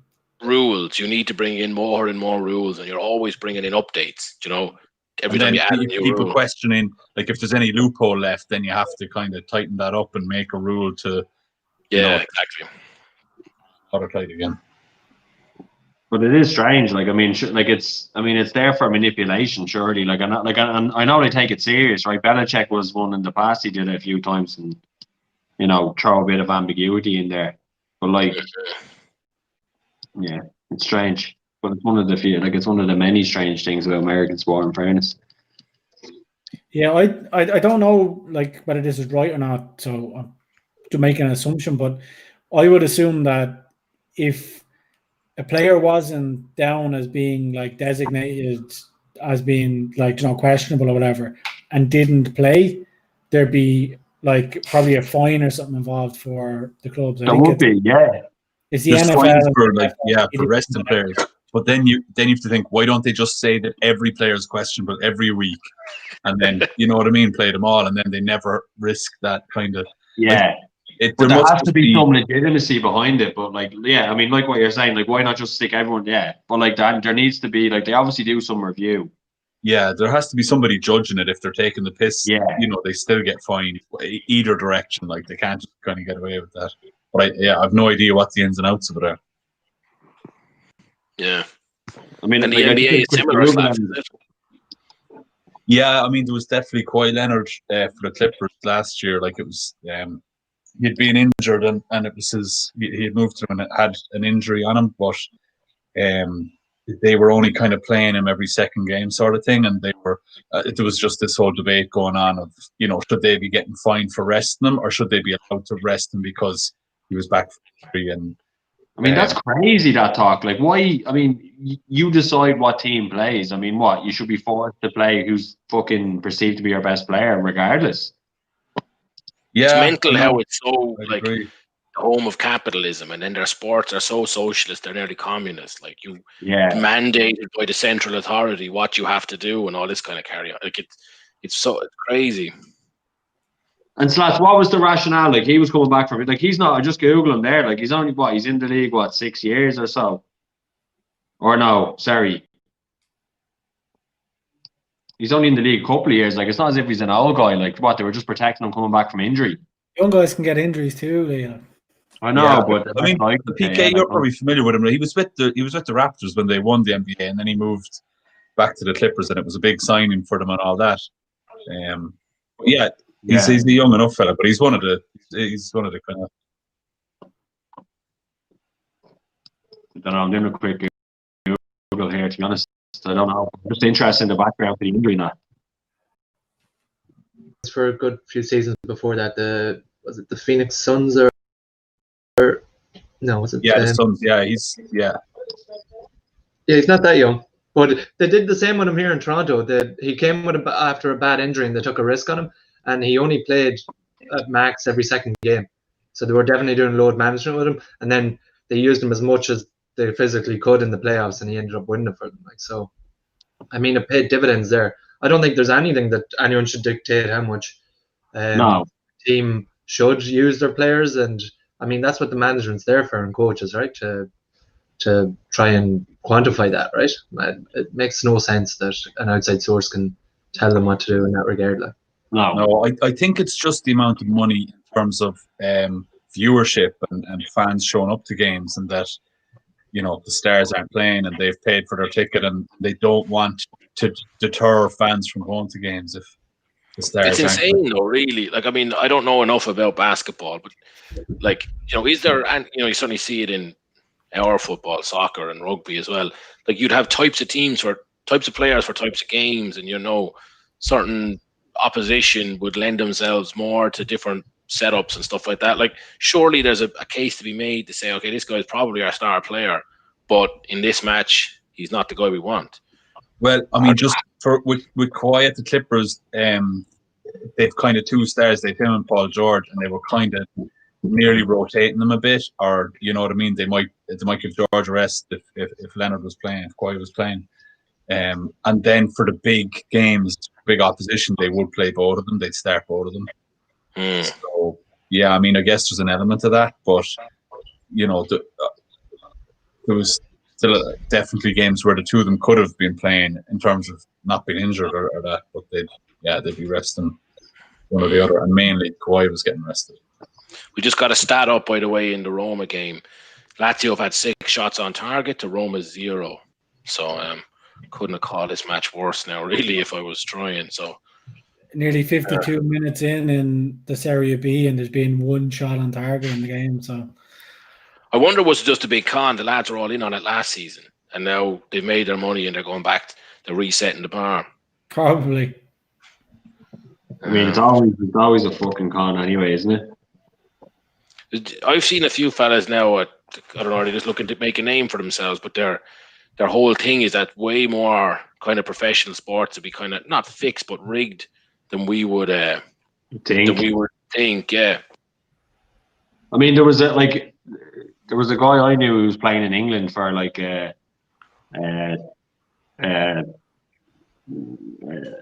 team you won't mention.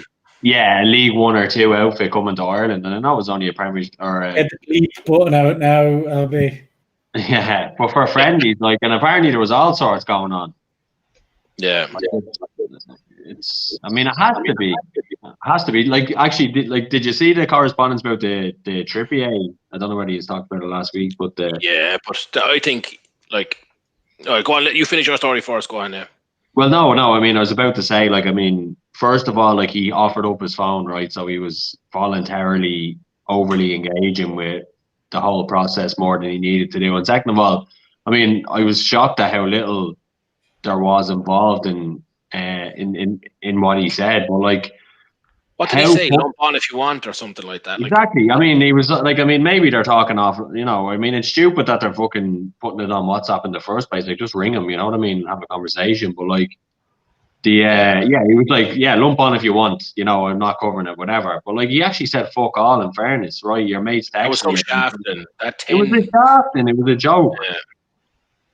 Yeah. I saw the headline, but I missed the whole thing. So I'd be happy enough if someone give a full rundown of it, to be honest. His mate absolutely lumped on him to sign his next club, Atletico, and made a fortune off it. And then the bookies complained, and they looked into it, and the FA investigated him. And like Lee said, he coughed up his phone. He said, "Like, I've got nothing to hide. I don't bet myself. I've never bet. Like, look into me all you want." And they scoured his messages, and he texted a mate who said, "Like, Bob, I heard you're off to Madrid. Yeah, should I back it?" And he kind of didn't commit. And then the second time his mate said it to him, he asked him something in more detail, and Trippier just said, "Lump on if you want, but nothing to do with me," kind of thing. Yeah, and that was it. Like, Trippier gave them his phone because he thought it would vindicate him in the whole thing, right? So, and like, at no stage did he confirm anything at all. And that was what he said. He was like, "Lump on if you want, but you know, like, basically, if it blows up, it's not like, don't come back to me if it doesn't work out. As that person can fall apart to the last minute." And like honestly, like, crazy stuff, right? And they banned 10 weeks is an insane ban for that. 10 weeks is 70. I mean, they got banned for that. Yeah. And not even like for the club that he wasn't even playing for at the time that it fucking happened. You know what I mean? 70 grand fine. Who's imposing that ban? Is it the club or is it UEFA or whatever? The FA did it. Yeah. No, the FA did it. But if you get a ban off any Europe, prosecuted, but it's a worldwide. Like, if you're a professional, Well, so that worldwide thing leaves only Europe. So it's UEFA then enforce it within Europe, and he appealed to FIFA and was like, "This is a joke." And FIFA overruled his ban because it was just like ludicrous, like. And I'd say surely go to like court of arbitration for sport or something. Just be like, you know, did they not pay out on the bet either? No, was he in? No, did they pay out on the bet that his mate played? They paid out, but like, and even like they were backing it, like, and I think it started 6-1, and they put money on it, but like it crashed. The odds crashed like very quickly, and your man who was betting, like, he was sticking money on it till the bitter end, like, he was throwing money on it when it was odds on as well, the poor cunt. So like, the bookies could see fucking like 10, like, it was multiple bets that he put on, like, small. I have we've talked about this certainly offline. Like, I've no, not pity is the wrong word, but there's no leeway there with the bookies, in my opinion. No way. If you're offering a price up, if you're offering a price up, you should be. Lee, get on your TV there and look at this Lazio goal. Jeez, it must be about, oh God, 100 passes in the build-up. But that's the end of that match. Should have done the over 2.5 lads, like we said. Would have been laughing. So just go back to your point, like, the amount of inside information or the amount of private knowledge the bookies have from the amount, like, the bookies have such an advantage. Yeah, but if you're putting a price up there, right? If you are so confident that Trippier is moving to Madrid, don't have the market there. And if you're willing to put it up at 10 to 11, 8 to 11, all the way in, well, then tough shit. You know? Exactly. So, take your fucking poison. If there's a few people who know Trippier and know more than you, well, then suck it up and take the bet, right? Don't be going crying. And like, I was listening to Second Captain's podcast, and they were like, "This is the fucking problem, right? The only reason the FA enforced this stuff is because there's so much gambling money in football, right? This 100%. The FA shouldn't concern themselves with footballers gambling outside of the welfare of footballers, right? Yeah, they're fixing matches and stuff like that. Obviously, they can't be backing themselves to lose. Like, I get that. No, I know, but like, we're not talking about. We're not like. we're not talking about matching bets. Like, it's nothing got to do with I think, performance or like, competition integrity. there's a or nothing. story. It's about I transfer. won't say which bookie it is because, well, there's no point getting ourselves in trouble. But around where I live now at the minute, around where my family's from, there's a fella who never bet in his life. He's kind of known enough in the area, and he got dementia. I started going into the bookies the whole time. As soon as he got dementia, putting on bets. I'd never bet before that in like 50 years of life. And his family went in and were begging the bookies, like, don't take money off this fella. And they were like, oh, no, it's against the gambling code. We have to treat everybody the same. And basically just said, what the fuck? Yeah. Yeah, the gambling code. Yeah. This fella's money week after week, and his family are basically hunting him down, trying to stop him going into the bookies and lumping on things. But if you went in there and you started betting on Leinster Cup matches and you won 4 or 5 big bets in a row, that'd be the end of it. They wouldn't take money off you again. You know, if you did it online, you wouldn't have a prayer. You know, so it's very slanted. It is. You know, we've talked about it before. They make so much money legitimately. There's no reason for them to do this kind of crap. No, and that's it. Like, 'cause it's not. I mean, as far as I'm concerned, right, and that's like, it's a good point. Like, it is a key distinction, right? Betting on competition integrity. Like, if you're involved as a professional, right, competition integrity is everything, obviously, right? So yes, but for me, like, if you're betting on a fucking transfer, like, I don't even know why the bookies are offering that in the first place, because it is so open to people betting with insider knowledge. But whatever, they're willing to take the money off your average punter, right, who doesn't know anything. But at the same time, there is going to be a subset of people that know exactly what's going on, and they're going to bet. Like, it's fucking hypocritical for them to shut it down, and definitely for him to be fucking prosecuted in the way he was for what he actually did is a joke. Yeah. Did he? But he didn't get. It didn't get fully overturned. I think it got reduced to like 3 matches or something. Didn't it? Reduced, yeah, and got reduced. Still a joke that he got any ban whatsoever. But we I need talked to have about a it. proper read up on that now, because not that I don't believe you, but It's just insane. Like, we talked about it. Was it on this show during the week? Like, you know, let's say he told his wife and she told her mate. Exactly. Her mate told her husband, and he told the lads at work. Yeah, how far does the chain have to go? Yeah, is he still responsible? What? Yeah, he is.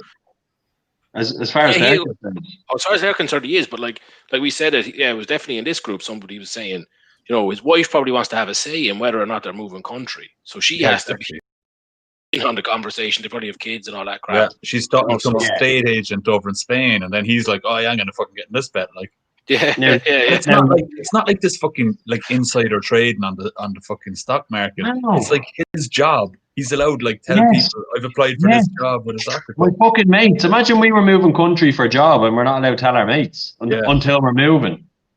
Kind of like you, Lee, when you moved to Poland. Yeah, thanks. But there was markets open on that, whether I go or not, whether I'd run back to my life as fucking. How long you'd last? You cost me a few quid on that one. Enjoyment. But I mean, lads, I'm running out of faith in the Union Berlin Leverkusen game, so I moved on. I'm telling you, no goals in the second half. We could have laid 1-3. But but like, giving out about the whole way he was convicted, like, I mean, it was stupid for him to even reply to it, right? Because he knows the environment it is, and it was stupid for his mates to throw the multiple bets on. Like, that market's not going to be big. Like, he was backing.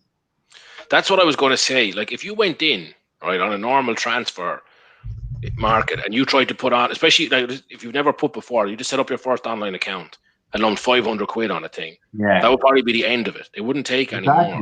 He must have been, I don't know, inventive in the way he got that money on. I think they were betting, through a few different things, but like, they were saying, like, and Gary, do look into it, because I was fucking shocked as well. Like, I was like, there must be more to this, but like, and like, his mates seemed like, they honestly seemed like dogs, like the way they were trying to get onto it. Like, it was fucking. The thing is, if you knew every scrap of fucking return they were. Yeah, if you knew he'd already signed and you were just pumping in money at, like, you know, he said 6-4, 4-6, 2-5, all the way down. Like, I mean, fair play to them. I'd probably do the same, to be honest. Yeah. But I think we have a bit of action somewhere, according to the feed of my ear. Union Berlin. Berlin scored. Fuck. Boom. I fucking told you, lads. 3-1. Yeah, they went up to 4 to 1. You were saying, did they? 4, actually, yeah. Well, what did I get them at? 4 to 1, yeah. So actually now would be good. Frosinone, yeah. So I might hopefully none of our 4 viewers, maybe let us know in the comments, anyone watching, what you think about the Lazio match. If you're still keen on that one, we'll keep it up as our primary game. But personally, my interest would be to move along to Frosinone. I'm actually sick because I've 2 bets on, and both of them are landing on the Frosinone game now, because I had Monaco to win, they're 3-0 up. Union Berlin to win, they're 1-0 up in the 90th minute. And then it's 0-0 in the Vicenza Frosinone game, and I've over 2.5 on that. In fairness to that one, I know you backed it because of your heart, but I mean, the stats didn't back it up. Yeah, we talked about it before kickoff. That match had stinker written all over it. Did you see that goal, Gary? To be honest, I was ranting about my bets and I forgot to see. I see them celebrating here, so I'll have a look at the replay now. Why do you see the defender's positioning for the through ball, man? Jesus, right. But it's been open to this counter attack. Like, they've been open to that all second half. Oh my god! Like, wait, he's standing beside him, like. Anyone watching, there's nothing will get Mark Lee he more angry. He fucked it up as well. Like, standing in the wrong position. It's his. Then what? You want to force them to play the ball over the top or down the side, right? The very basic stuff, right? He's basically standing holding his shorts, and there's a hole down the middle, right? Your man's about fucking 1.5 times quicker than him. I know, but that striker, he's the same guy who hit the post. He's missed some opportunities. He's won, and he nearly missed that. Yeah, it right against him. I know. Absolutely, like, blessed that it bounced up and into the net. I know. He blitzed the centre half of pace and then blessed for it to go in. Fuck it, I'll take it. Absolutely. Me giving it the rant about laying the fucking 1 to 3 second half goal. Perfect. That's all we needed. Yeah. It was as you were saying it. We get a decent cash out on the double now, the Frosinone Union double. But Frosinone aren't doing a huge amount in the second half here, so.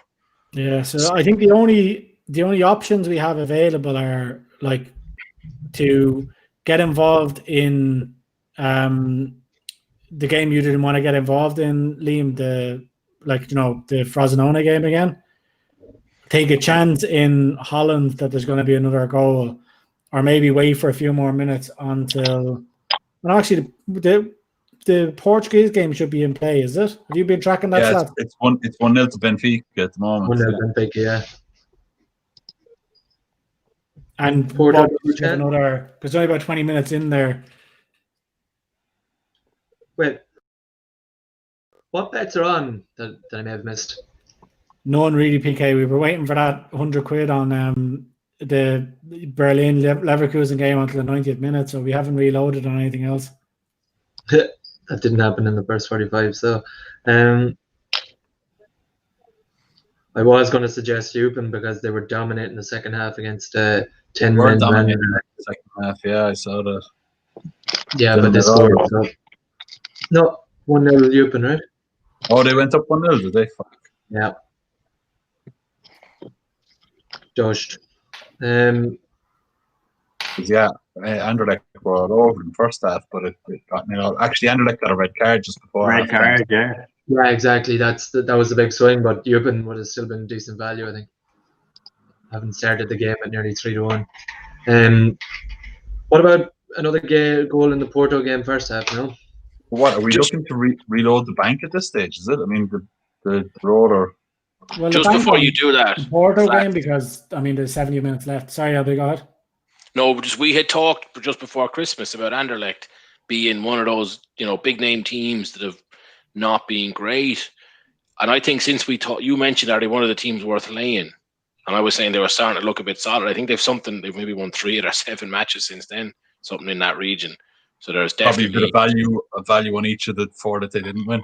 Yeah, without a doubt, yeah. They're generally still favourites when they play, So anyway, there's just an interesting one. Go on, Gary. You were saying there's 70 minutes left, so. No, I was saying the Porto game, 70 minutes left. I'd be happy enough to go to full bank on there. We don't have a bank left in Italy. Gone already, is it? Yeah, we had a goal in the first half of the German game. What? First half? Yeah. Yeah. How are you? What were we doing first half for?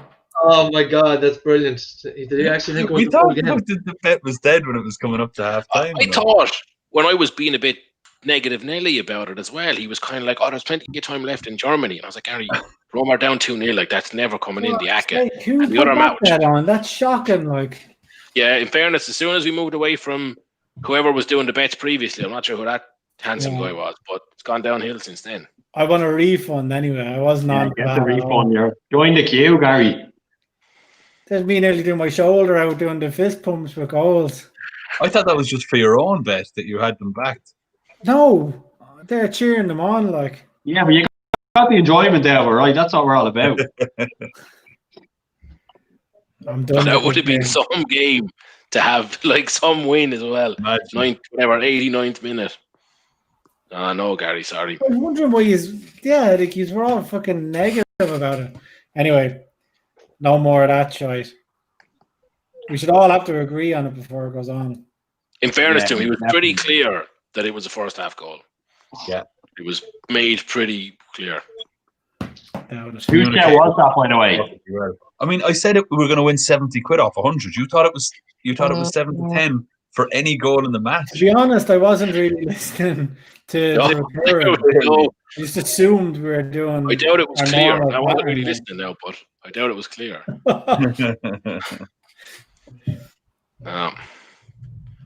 Not happy anyway. Of course you're not. You thought we had won a bet and we lost it about an hour ago. Some difference between going from 100 to 170 or 100 to 0 and having been on 0 for 40 minutes before you realised that you are out. So we're gonna kill that. So it's done. It's done and dusted. Done. Yeah, I think we talked about this a few times in the private group chat that we have before we came on, and it makes sense for the viewer's point of view if we kind of just have one bet along on a Friday. We started at the start of the show, finish it whenever it finishes.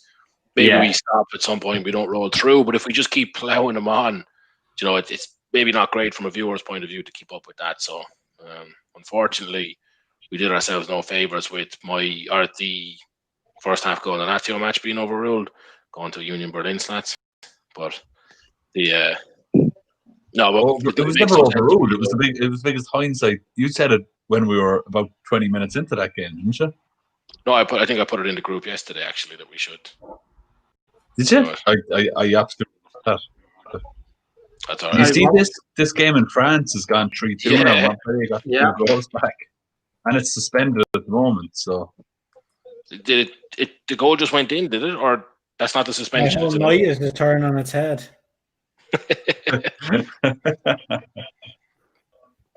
We go all in on another goal in that game, then. So, I mean, we'll put our 0 in. Let's put our bank on it. 0 times 100 equals 0 times 0 equals 0. Lovely. Well, Do we have anyway. anyone watching the Serie B game? No. Yeah, I'm watching here. Yeah. There's the Porto goal. I'm assuming we got on another goal in the first half in that one, right? Yeah, we did. Yeah. Oh yeah. Well, my pick was Porto to win and both teams to score. So, and that was 3-1. So that's decent enough now. As part of it, didn't accumulate. I think that's twice I've taken the early German game now, and both times they've screwed me. So, and I think both of them involved Union Berlin. So I'm just staying away there. Yeah. Well, anyone who was watching earlier in the week on our Twitter pages would see my unfortunate La Liga inclusion. I've done it again. So was it that Wednesday night as well? We had a pretty unfortunate La Liga game. So I'm going to stay absolutely clear of that now. I think I'm never going to back that league again. Never. What did that finish, LB? I think you would back Real when both teams to score and they were like down 2-0 or something, was it? Or no, Real over 1.5. I did, yeah, because I wasn't sure if they concede and they were 2-0 down after half an hour. So they didn't obviously come back and win 3-2. No, but I also had Arsenal in that bet. They drew, so I'm just sticking to the Serie A because I think the last 3 ACAs I did have had 7 Serie A legs and all 7 have won, and then they've had 2 Premier League and 1 La Liga, and none of those 3 won. So Done with them. Going to stick with La Liga or Serie A. Serie A. And, Serie A, take it from there. The amount of goals in the Netherlands is crazy tonight. Young Ajax are 5-1 down now. So that's you were starting to worry about your eight goals. I don't know. You would have been quite happy though to get to 70 minutes without another one there, right? So is that over 8.5 or over 7.5? There's 3 more in the second half, and there's only been 1 more. So yeah, over 7.8. Yeah, you need it. 8 goals are needed, and there's 6 now, so it still needs another 2. Mm-hmm. I mean, I wouldn't have backed it either way, but yeah, I think you'd be happy enough to have got to 70 minutes, 70 whatever, 3 minutes now, and only 1 more goal has gone in. Yeah. So while we're waiting at the end, now that the in-play action is over, I think a couple of you've picked out a few different NFL bets that you like to look at for the weekend. PK, you've done a good bit of analysis. Yeah, it's a whopper weekend of action. Like it's just as of 3 p.m. my time, it's 8 p.m. your time. Like the second games are probably a bit late for you, but I'll be just watching every second I can. Actually, probably that I fancy the Packers to have quite a convincing win against the Rams. I think the Rams probably just took a bit too much of a battering last week with Cup and Walford, is it? And then Donald picked up a rib injury that kept him on the sideline. So I just don't know how much he'll have recovered from that. And that's just huge against what's a good offensive front anyway for the Packers as well. So I just think it might be competitive for the first half, but then the Packers should have enough to beat them. I think my best bet of the weekend is the Saints. As I said in my write-up, I just don't see where how the Saints don't win this game by more than 3. They destroyed the Bucks the last time they played, picked them apart. Brady threw for 3 interceptions, and they scored 70.1 points across 2 games, and I just don't see how the Bucks turn this over. Like I just don't. Nothing. I haven't seen anything to suggest that the Bucks will be able to change or be able to do a complete U-turn on what happened to them in the last game, unless there's an argument here from either the guys to. Well, I was going to ask you something, PK, on that. Do you reckon that those odds are kind of because they're playoff games and presumably they're never the same blowouts as you get in a regular season, that they tighten up the spread on that reason alone, or do they think it's just? Would they price it up similarly? Did they price up a regular season game? I mean, there's a bit of everything in it because it is the playoffs end of the day, and they are just one and done. And so there's a bit more edge to them, and obviously the best teams are there. You've got we have essentially, apart from maybe the Steelers are better than the Browns throughout the season, but you have the 7 best teams there, I'd argue, still. So it's just hard to put a big spread in. I think as I said, I think the Browns will lose by less than 10. That's for the playoffs at 10 is quite a large. This stage of season 10 is a huge spread. But it's a Brady factor too. I think here, you have the Brady factor playing into this. Brady in the Bucks, and Brady's a playoff player, which he is. Brady's playoff record speaks for itself, and I mentioned that it's brave to back against him. But I just you're probably brave to back the Saints in the playoffs too, given their history in recent years. But I just I just don't see how so much changes between the last time they played and this game, because the Saints are actually getting Michael Thomas and Alvin Kamara back to full fitness now too. After some injuries, Kamara was knocked up a bit recently, and Thomas all season, but he got a touchdown last week. So I just don't know.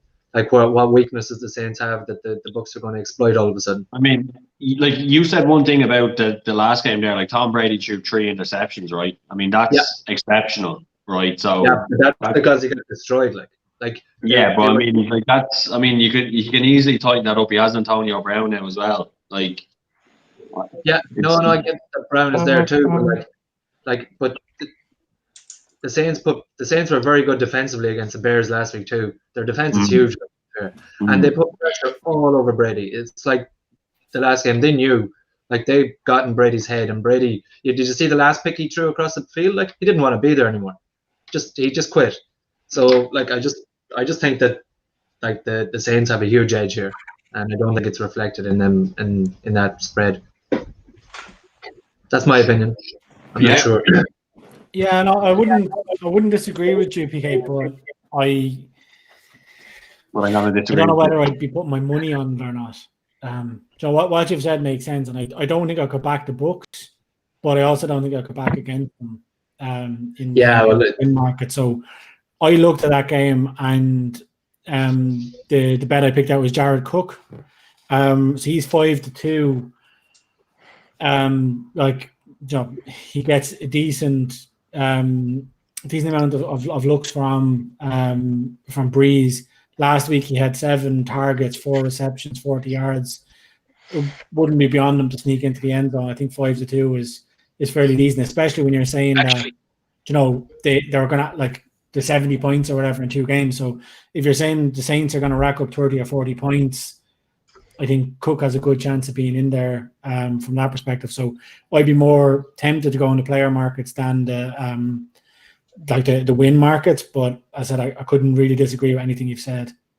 Can we give an honourable mention actually to Gary's sixfold? Was it last week? It was particularly impressive. He got a little bit of abuse from, I won't say which pair of NFL jerseys on the stream. Major shade thrown my direction. Yeah, he got 4 out of 6. Like maybe the 5th out of 6 really should have come in.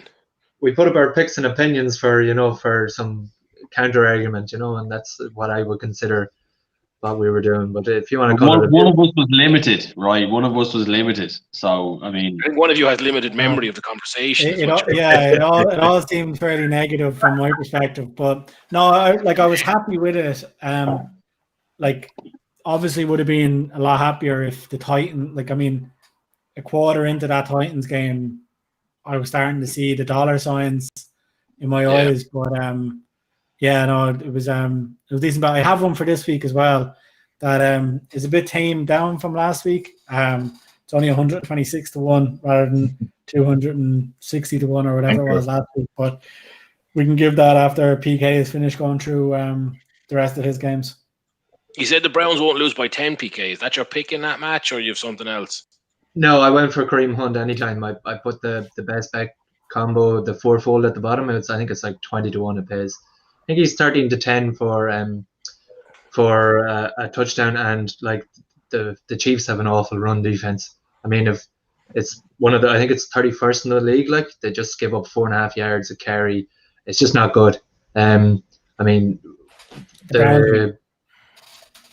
Sorry? The Browns, you mean, no? No, I mean the Chiefs run defense. They give up 4.5 yards. Sorry.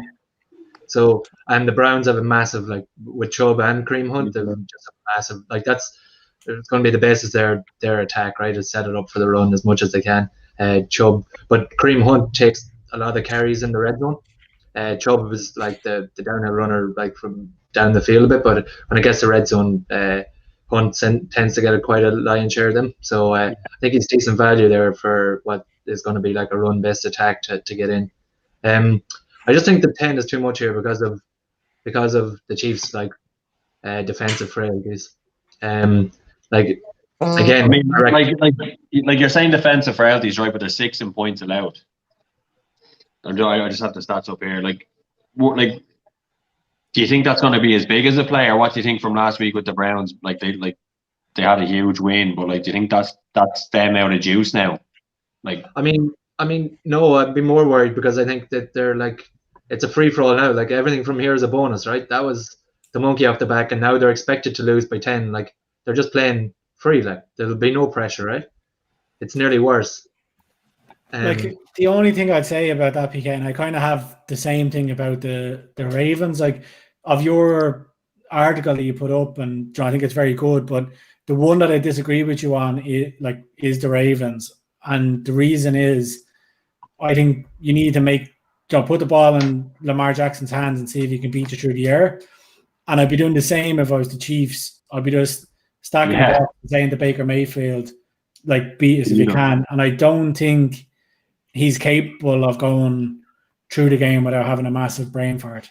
And Baker Mayfield, yeah, obviously it's it's an angle, like you got to try and force him to throw the ball, but if that means we have to stop their run, which is a little easier said than done, like with the options they have and with their offensive line, like I mean we played against teams this year where you'd say like, oh yeah, just stop their run and make their quarterback throw it. Like you could say the same for any team that plays the Titans, but like sometimes it's just not that easy to stop the run game.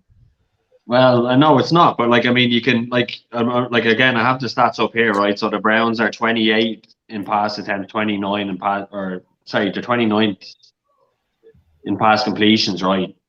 Yeah.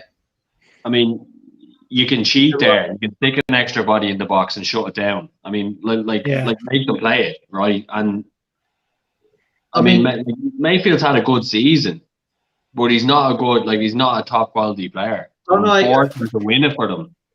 But I'm not for 1 second saying that like the Browns are going to win. I don't think they will, but I think they come inside the 10-point spread. That's my argument. I don't think I don't see they're like that tactic will work in spaces, but they will have joy as well. Like against a poor run defense with them two, and with the offensive line that the Browns have, they're going to have some success in it. Yeah, you know better than me because they're yours, but if you asked me to pick a team for the spread, and I had to put a bet on it, I'd be taking the Chiefs all day long. I wouldn't have the confidence of Baker Mayfield to be able to outscore the Chiefs, and even with that 10 points differential. Again, I went to the player market there, and a little bit left field with Le'Veon Bell. But I'm taking Bell to prove his worth in the playoffs. So he's 11-5 for anytime touchdown scorer. I think it's fairly big. But Edwards-Helaire is a knock too, so that's not a bad price. Yeah. But PK, can you not see the Chiefs putting like 35 points on the Browns tomorrow?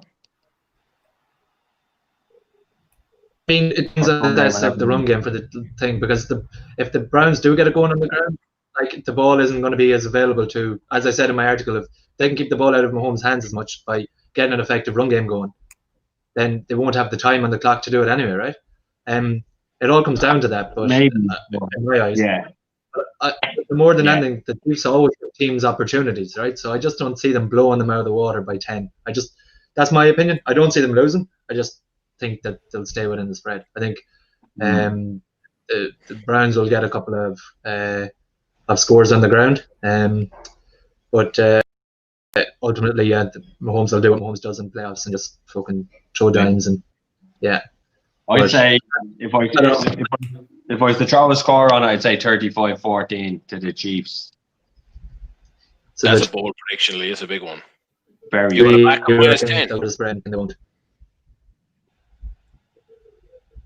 Would you back them -10? That'd be your pick.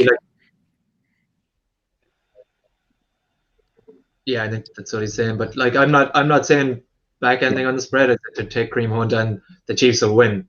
Like the spread is debatable. Obviously, no more than anything, the bookies are good at setting it. But just my feeling that it'll be a little closer than people think. Yeah.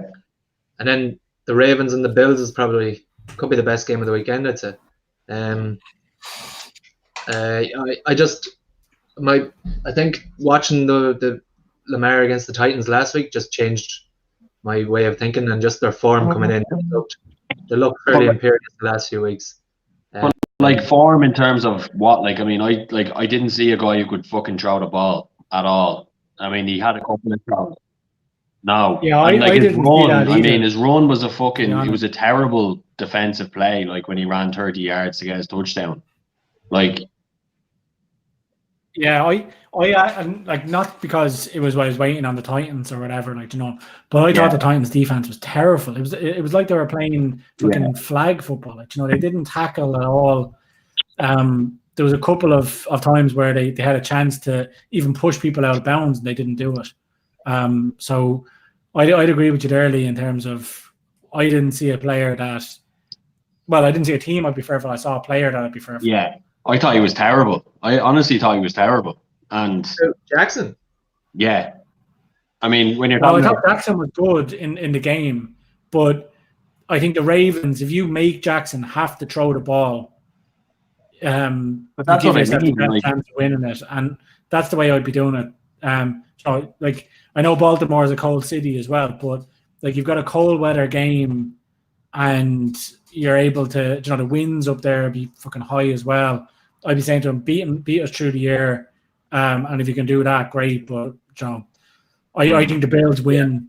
I think it's very cool this weekend here. So, but yeah, I don't know. This one was obviously like I think this is going to be the tightest game of the weekend. And as you said, Gary, that I think that's always been everyone's thought that the key to beating them is to make Lamar Jackson throw, but he always seems to find ways of getting out of that. Like he's just the whole Ravens, like their last 7 games have just they look to be on the best, like they built up ahead of steam, and they look more ready to win this year. Whereas last year, I think they kind of blew their load in the regular season. Yeah, like Ravens a savage defense, right? But like it's gonna hinge on Lamar. Like I know you can say it always hinges on the quarterback, but like I just think he's so limited. Honestly, I think he conjures up this fucking crazy shit that he gets touchdowns. Like I just find if you're relying on your fucking QB on his running ability, but you're fucked. Like that's not what the league is, right? And I mean, he's not a passer, and he's not a great passer. But no, like the Ravens running game has gotten better towards the end of the season, but like they're not even. I don't know. I mean, I think the Bills to win there by, I'd say 6 or 7. Yeah, I'd be taking the Bills as well, and I agree. I think the Titans again were a shambles last week. They were letting fucking Gus Edwards and J.K. Dobbins rush all over them. But the Titans were terrible last weekend. Right? They totally underachieved. Yeah, no. The Bills will be a lot stronger tomorrow, and I think the Titans were. I can't admit that, but I thought I'm not sure. Well, I think you might be given the best credit they deserve. They control the game very well, but I mean it's just my gut. Like I said, like I don't mind if the Bills win. Like either one that comes out of this game is going to deserve to be in that AFC conference game. But it's a game of opinions, and I'm not saying the Ravens don't have any chance, but I think that like if you're putting your money where your mouth is and you're backing the Ravens, you're basically backing Lamar Jackson to have like and the defense to be fucking elite as it's been, right? And Josh Allen is a fucking good player, yeah. Bills defense is very good, especially. So but the Ravens defense is good too. But it's just the Ravens defense, like I'm again looking at the stats, but like the Ravens offense, right? Pass yards 32nd, pass attempts 32nd, pass completions 32nd. I mean, I'm sorry. You're not going to get carried through the playoffs with gimmicks when you have a quarterback playing at that level. I just don't think. No, I agree. Like it's one angle, but yeah, I mean, I think it's an interesting game, but you could very well be right. Like, and come here, there's a chance actually that Josh Allen's going to have more rush yards tomorrow than fucking himself, right? So like, let's not discredit. Like, it's not just one Russian quarterback here. Like, they both have the talent. But Josh Allen just has a better arm, that's for sure. Exactly. Yeah, it's a good matchup though. I like it. No, yeah, it definitely. It's one that you you don't need to have a bet on it to watch it. It's a game. It's definitely a game to enjoy. I wouldn't. Yeah, I advise moneyline the Ravens because my gut is saying the Ravens is the best bet there. But like, there's no like it's a dodgy game. I think Jackson have for first touchdown as well at 8-1 could be a decent play. I said in the thing because if they get the first offensive play, he's like catch them cold with a run. But it's hard. It's tough to find a bet in that game. I will admit. Yeah, and he is dangerous around the red zone, right? Like I mean. He's an animal. Like let's not get it wrong. Like when he has the ball in his hands, like he is an animal. And like the defense, like you need to be having a serious edge, and you need to be sacrificing players out wide to keep him in the pocket, right? And that's not like I mean, and if like if they get their run game up and running, you know, and the defense is spread wide to keep them in the pocket, who knows what could happen for sure. Like, you can definitely affect it, but I just don't like. I just like never has a team with such a weak passing quarterback ever done very well in the playoffs. That I can remember. Yeah, it's true. The run heavy quarterbacks don't tend to fare too well in the playoffs. I've stayed loyal this week anyway to Dawson Knox. So again, he's priced up 16-5 this week again, and he's gonna get a look in the red zone, John. So yeah, you just need him to convert that look, but it's 100% to get a target. So I think 13-5 is too big.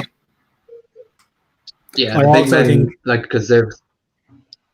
So Rabige? The Ravens have good but corners, so Knox isn't a bad bet because AJ Brown last week pushed them around a bit, the corners around a bit, so the bigger men are probably a good option for targets this week. Yeah, and Johnny Smith was targeted a lot as well. I actually think like a same game multi is a good bet here on Mark Andrews and Knox to score anytime. So the double on those anytime is like 15-1, and they're both live targets in the red zone. So Betfair have that price of 15-1. I think that's a really good bet if you're looking for just a one game interest. But wouldn't Mark Andrews involve Lamar Jackson throwing a ball to the end zone? It would. I'm not saying he can't throw a ball. I'm saying he's not going to win the game throwing the ball. No. Joking with you. No, but they're it's this is the best weekend of football in the year. As much as last weekend is good, but the matchups this week are just quality. Yeah. So we matched on one PK anyway, one pick. So I agree with your Tanyan bet. So like I said, my bet is Le'Veon Bell, Tanyan, Knox, and Cook anytime. Before we came kind of on air, that was 128-1, but it's been cut into 100-1 now, so it's 103-1 at the minute with Betfair, and that's mainly because of the Le'Veon Bell. So that injury news must be getting around. He's gone from 11-5 into 8-5, but it's mad. So it's 100-1 with Betfair for the fourfold. What's it with Bet365? Bet365 are really tight on the anytime scoring markets. 36-1. So no way. 66% advantage by going, or about 200% advantage if you look at it that way, going to Betfair. Like, you know, it's so that's the bet. I'll be back. I'm actually kicking myself that I didn't back it before we came on here because I would have rather obviously to have the 126-1.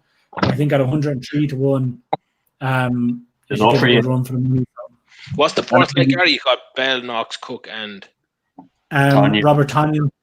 Oh yeah, anytime for the Packers. Tanyan's 11 touchdowns this year.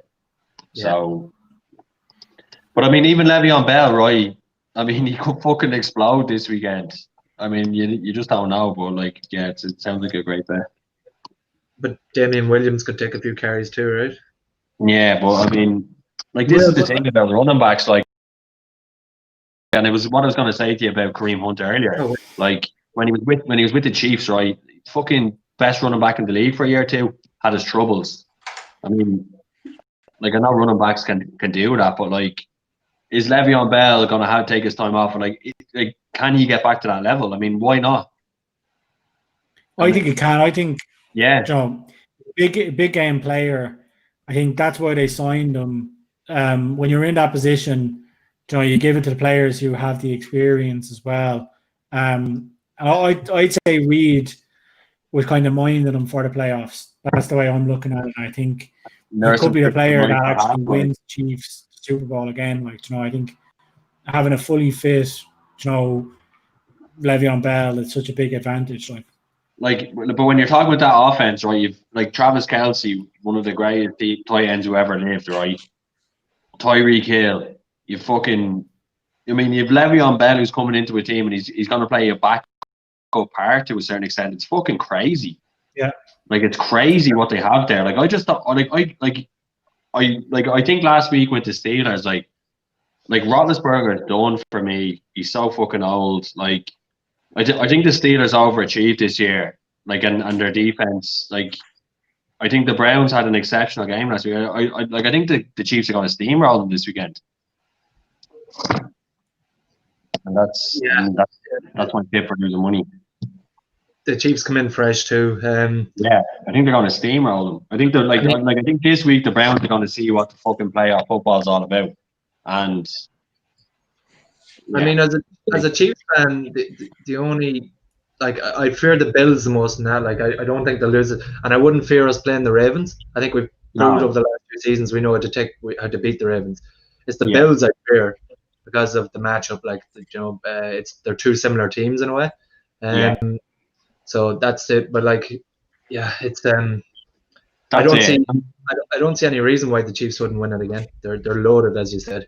They're loaded, and I mean, like the Ravens, I just don't fancy the Ravens at all, and I haven't all season. And I think they got their running, from what I was looking at earlier, I haven't watched them much, but they got their running game getting going toward the end of the season. They kind of rescued it a bit, got in there. I don't fancy them at all. And the Bills, the Bills have been solid enough all season. Josh Allen's had a great season, and they definitely are the biggest challenger from what I can see. They're the two best teams. I don't know. I reckon the Saints are a serious unit. I mean, no, but in the AFC, in the NFC, it's a different ball game. It's way more competitive. Yeah, I don't see. It's only if the Ravens do beat the Bills this weekend, then the Chiefs should overcome the Browns, and I wouldn't fear the Ravens in the conference at all. But I'd fear the Bills. Yeah, you would. It'd be a challenge. But in the NFC, we're talking you're looking at the Rams being the weakest team there, just because. I mean, there's no way that defense can carry them with the offense they have, right? So I mean, it's going to be a challenge. The Packers left tackle Bakhtiari, who's he's been the best left tackle in the league, or one of them for the last few years. He's out, but the Packers' offensive line has been unbelievable this year, and they've been switching players in and out all season. And yes, that's the biggest thing. That's going to be the biggest matchup. But at the end of the day, I mean, Rodgers is a fucking elite guy for getting away. Aaron Donald, he's injured from last week. I just don't see that having that big an impact, right? And Devontae Adams, Jalen Ramsey, another one.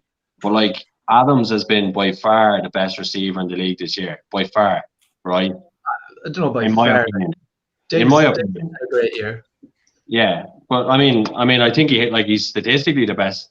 Yeah, no, I don't disagree that he's the best. Yeah, in the league this year. Yeah.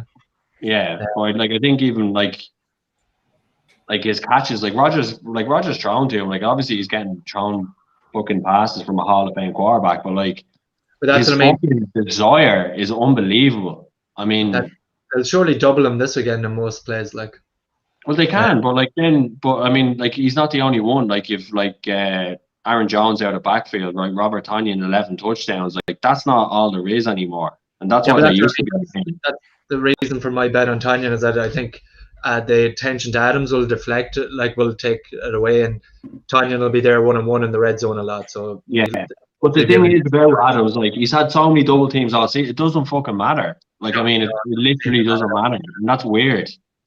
So, and then I was looking at the other stats, the Packers secondary is unbelievable as well this year. Jerry Adams and fucking Darnell Savage at safety. I think that's going to be a blowout. These things tend to add up when you're the number one seed coming out of a conference. Yeah, but I mean, people would say Rodgers has carried them, but they're a way better team than people are giving them credit for. I think defensively, I think the one against when they went to Tampa and they got pretty blown out. That was their one blip in the season, really. Yeah. Other than that, they've been very good.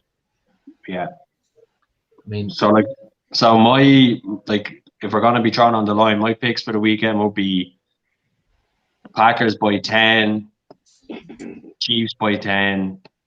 I'd be going for the Saints by 1 or 2, and then I'm gonna go for the Bills by 3 to 5.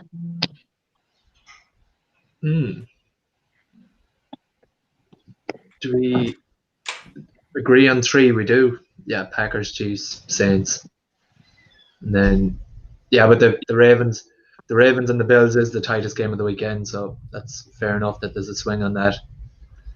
Gonna be a good weekend of that. Yeah, some interesting ones there. Just moving over slightly to slats. Did you have some NBA stuff picked out for us tonight before we pull the curtains? I mean, the problem for me with the NBA at the moment is there's a lot of this old COVID circulating, and they don't name their teams on pretty late on. And as we spoke about earlier in the show, you've your questionable and your doubtful and your day to day and all that too. But then you throw the COVID into the mix, and it just makes it all a little risky. So I threw a treble together, should I say? But I wouldn't be recommending it in any sort of high stakes. So of the matches that are on tonight, there's 3 of them that are pretty even in terms of the money line. So just give me 1 second here. You've the Cavs are hosting the Knicks, and the Cavs are actually 11-10. They're slight underdogs for that game, and they're missing a few players, but like neither of those teams are in great form. They're both on 2 or 3 game losing streaks. I feel like the Cavs kind of need a win here, and granted they're missing a few players, but I'm still expecting that they should. I'm just surprised that they're the underdogs despite missing players. I think there's a bit of value there. The Thunder are hosting the Bulls in Oklahoma City, and both sides are 10-11. So the Bulls are seeing nothing between the two. Again, I'm favouring the home team here. The Bulls are a bit better this season than they were last year, so I might be kind of underestimating them a bit, but I definitely think the Thunder are good value there at home. And then the third one is the Wolves are hosting the Grizzlies. The Wolves are 23. This is it's been happening a lot this season, and again, probably because of the COVID. Are repeated matches in the same venue, so they're trying to minimize the kind of circulation. So they played earlier in the week, and the Grizzlies beat them by 5 points, sort of thing. I just think the Wolves, and I find it in the NBA, when a team are kind of on a bit of a losing streak, or they have a game that they really need to win, they just pull it out and win it. These two, I mean, they're both bottom of the conference, so they both kind of need a few victories. But the Grizzlies beat on the week. I could just see the Wolves taking that one. So just in terms of 3 even teams, I just think there's value back in the 3 home teams. The bet I've gone for is just because of it's not that I was thinking for the Cavs game I was going to back Drummond for the double-double as well as Cavs winning, but it brings the odds from 11-10 up to 5-4, which kind of shows Drummond's likely getting a double-double, but there's just so up to 5-4 there. I mean, if he went off injured or anything like that, any of the things that can happen in a game, I just didn't see any added value. But for the Thunder, SGA Shai Alexander for 2 3-pointers. The Bulls are conceding a lot of threes, so I think he's good value there for making 2 3-pointers. Adding that on to the Oklahoma win, it brings it up to 5-2 from pretty much evens. So I think that's decent value. And then D'Angelo Russell to score 20 points in the Timberwolves beating the Grizzlies. Russell, he's been hitting over the kind of 20 a good bit, not that consistently, but I kind of think if they're going to beat the Grizzlies, he's going to need to do it. So it just adds a bit of value in that there again. So it's just shy of 10-1 for that treble. They're all tonight, are they, Slats? Yeah, they're all tonight. Yeah, the first of those is just after midnight GMT. They're not that far away. But I think in terms of it, I know the Cavs are missing players. There could be other players missing with COVID and that. It's a bit tricky to really commit to any bet without knowing that information. It's not named properly until closer to kickoff. So without that information, I'd be talking, low stakes bet here. But an interest bet anyway. A nice player. And come here, what was the story with fucking James Harden going to the Nets? Because I saw some shit on Twitter today. I just like to bring this up because, like, the only exposure I have to NFL or to North American sports and the way they trade is the NFL. But like, there's some draft capital involved, and then there's sometimes a player or whatever. This one blew everything out of the water. There's It's like crazy. the Brooks, the Nets have literally gone all in on this. Like, they've gone all in. Absolutely, they've given away like so much of their trading for next season that they think 3 years they've given up 3 first picks, and then for I think 2 years after that they're giving swap picks or swap capital. So a lot of swap. If they have a higher pick than the Rockets in them 2 years, well, they got to trade it with them. And the 3 players as well. I've never heard of that. I've never heard of that type of thing. So that's a swap pick. So they have to give. If you get a better pick, you have to give it away. That's unbelievable. Yeah, so, that's and they give away. Why? Like, is he like? He's not like. I mean, I would have known James Harden, but like, is he that good, or what's the situation? Him, to be honest, he's a great point scorer, but he doesn't have the kind of rounded game the way some of the other greats like Giannis and LeBron would have. You are glad to be rid of like him. The thing I saw on Twitter today was like, it was basically like someone when they dropped James Harden into the Nets dressing room to see the explosion happen. Like, is he a bit of a bollocks then and fucking putting him in the team and stuff? Oh yeah. I saw a meme. I didn't even get it, and I just recognized him. He's just an ego. His head, and there was God sitting there in his cloudy throne, but the throne looked like it was in New York. And Harden walked in and just like shoved him over. And he's like, "I'm here now." I didn't even get it, but now that you've described it like that, it kind of makes a bit of sense. Yeah. He's walking into a dressing room. I kind of like him though. I mean, as well.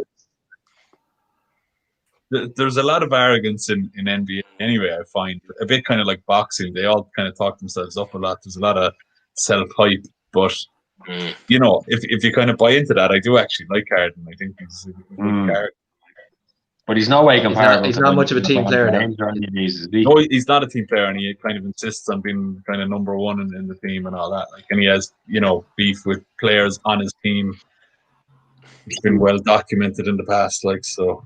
But he's like, is he like one of the greatest? Like, I mean, for me, hearing that they've given 3 first-round picks and 2 subsequent swap picks, like, I mean, you'd want to be the greatest player who ever lived. Like, you're not trading for LeBron James there, right? Or is he even, or whatever?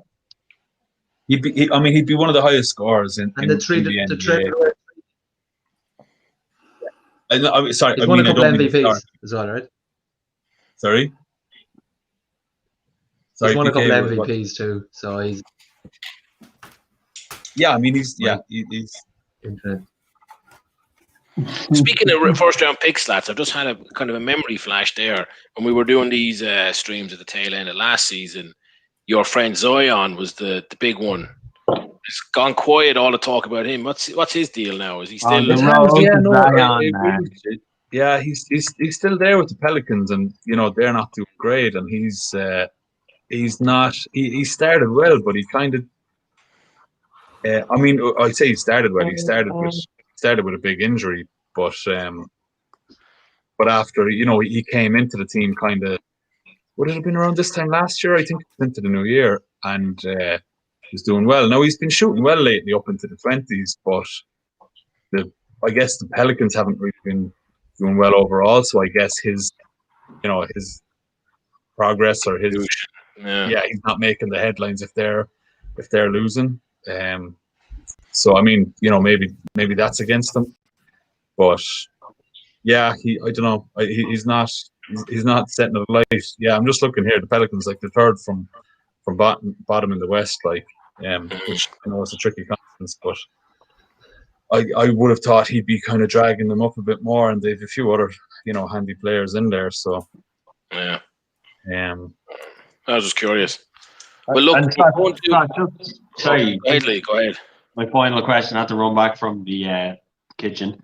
How are like who's the favourites this season? Like how's the league shaping up? Like it's only a few weeks old. Like who's the favourites or what? It's early in, and I was talking to LB about this. Like I said, I sent you on? There was 5 matches on one night there midweek. Yeah. And I sent it on to him. And I was like, "There's going to be upsets in these matches." And did you end up doing an accumulator of all 5 underdogs? Yeah. And four out of the 5 underdogs won. Like, very hard to call match winners. Like, there's a lot of upsets there. And again, there's, you know, a lot of the kind of what you call it, the kind of COVID protocols and players having to sit out matches and that sort of thing, I guess, is affecting it a bit. But nobody's kind of grasped the hold of it yet, really. Like, there's teams that have lost matches that they would have been, you know, 1-5 to win that game, or 1-10 to win the game that they lost. But in terms of odds, like, Lakers are still favourites to win outright, but they're outside 2-1, I think, to win. You see, yeah, they're 13-5, so I mean they're almost 3-1 to win. And then the Nets are 16-5, second favourite, which isn't that surprising given that they've like bought into it as much as they can. They've gone all in on winning this season. I love the way you're saying that, all in. Like, it's just, we're going to win it or we're absolutely fucked. Who did they sign him from? The Houston Rockets. And they were handy enough anyway. They were all right. They were. Rockets, I mean, they made the playoffs last season. They're not gonna. I mean, they won last night, but they've had a poor start to the season. Harden hasn't been scoring like he was last year at all. But that's kind of like because he knew he was on the way out, or he wanted to get out of there. So it's hard to call them. Now they've got a lot out of that trade. But they're gonna have 6 first-round picks over the next 3 years. Well, they'll have a few extra picks, but they've taken in new players. Yeah. I mean, it's a massive move. Like, and I mean, it's fucking nuts. Like, it's like, is it equivalent to the, like? I'll shut up after this, but is it equivalent to the NFL, like trading first-round picks, like the importance to a team, or well, like it's not that important, but like, I mean, one first-round pick out of fucking 7 players in a basketball team seems pretty important. Yeah, it's the same concept. Like, so like draft capital is just as important, like to building a franchise, you know. Years. So, and they give like they give away, like, there was movement of players on other teams too. This is the weird thing that I still don't get, but it caused knock-on effects for players move between teams too to make it happen. I think they had to ship someone out somewhere else and trade off against someone to get the capital in to get to them. They've all limits on their kind of contracts that they can hold, and they can end up stuck with a kind of an overpaid player that limits who they can bring in, and they can't get rid of that player because nobody wants to take on his personal contract, like how much he's getting paid. I don't get half of that stuff either, or not yet anyway, but it seems crazy.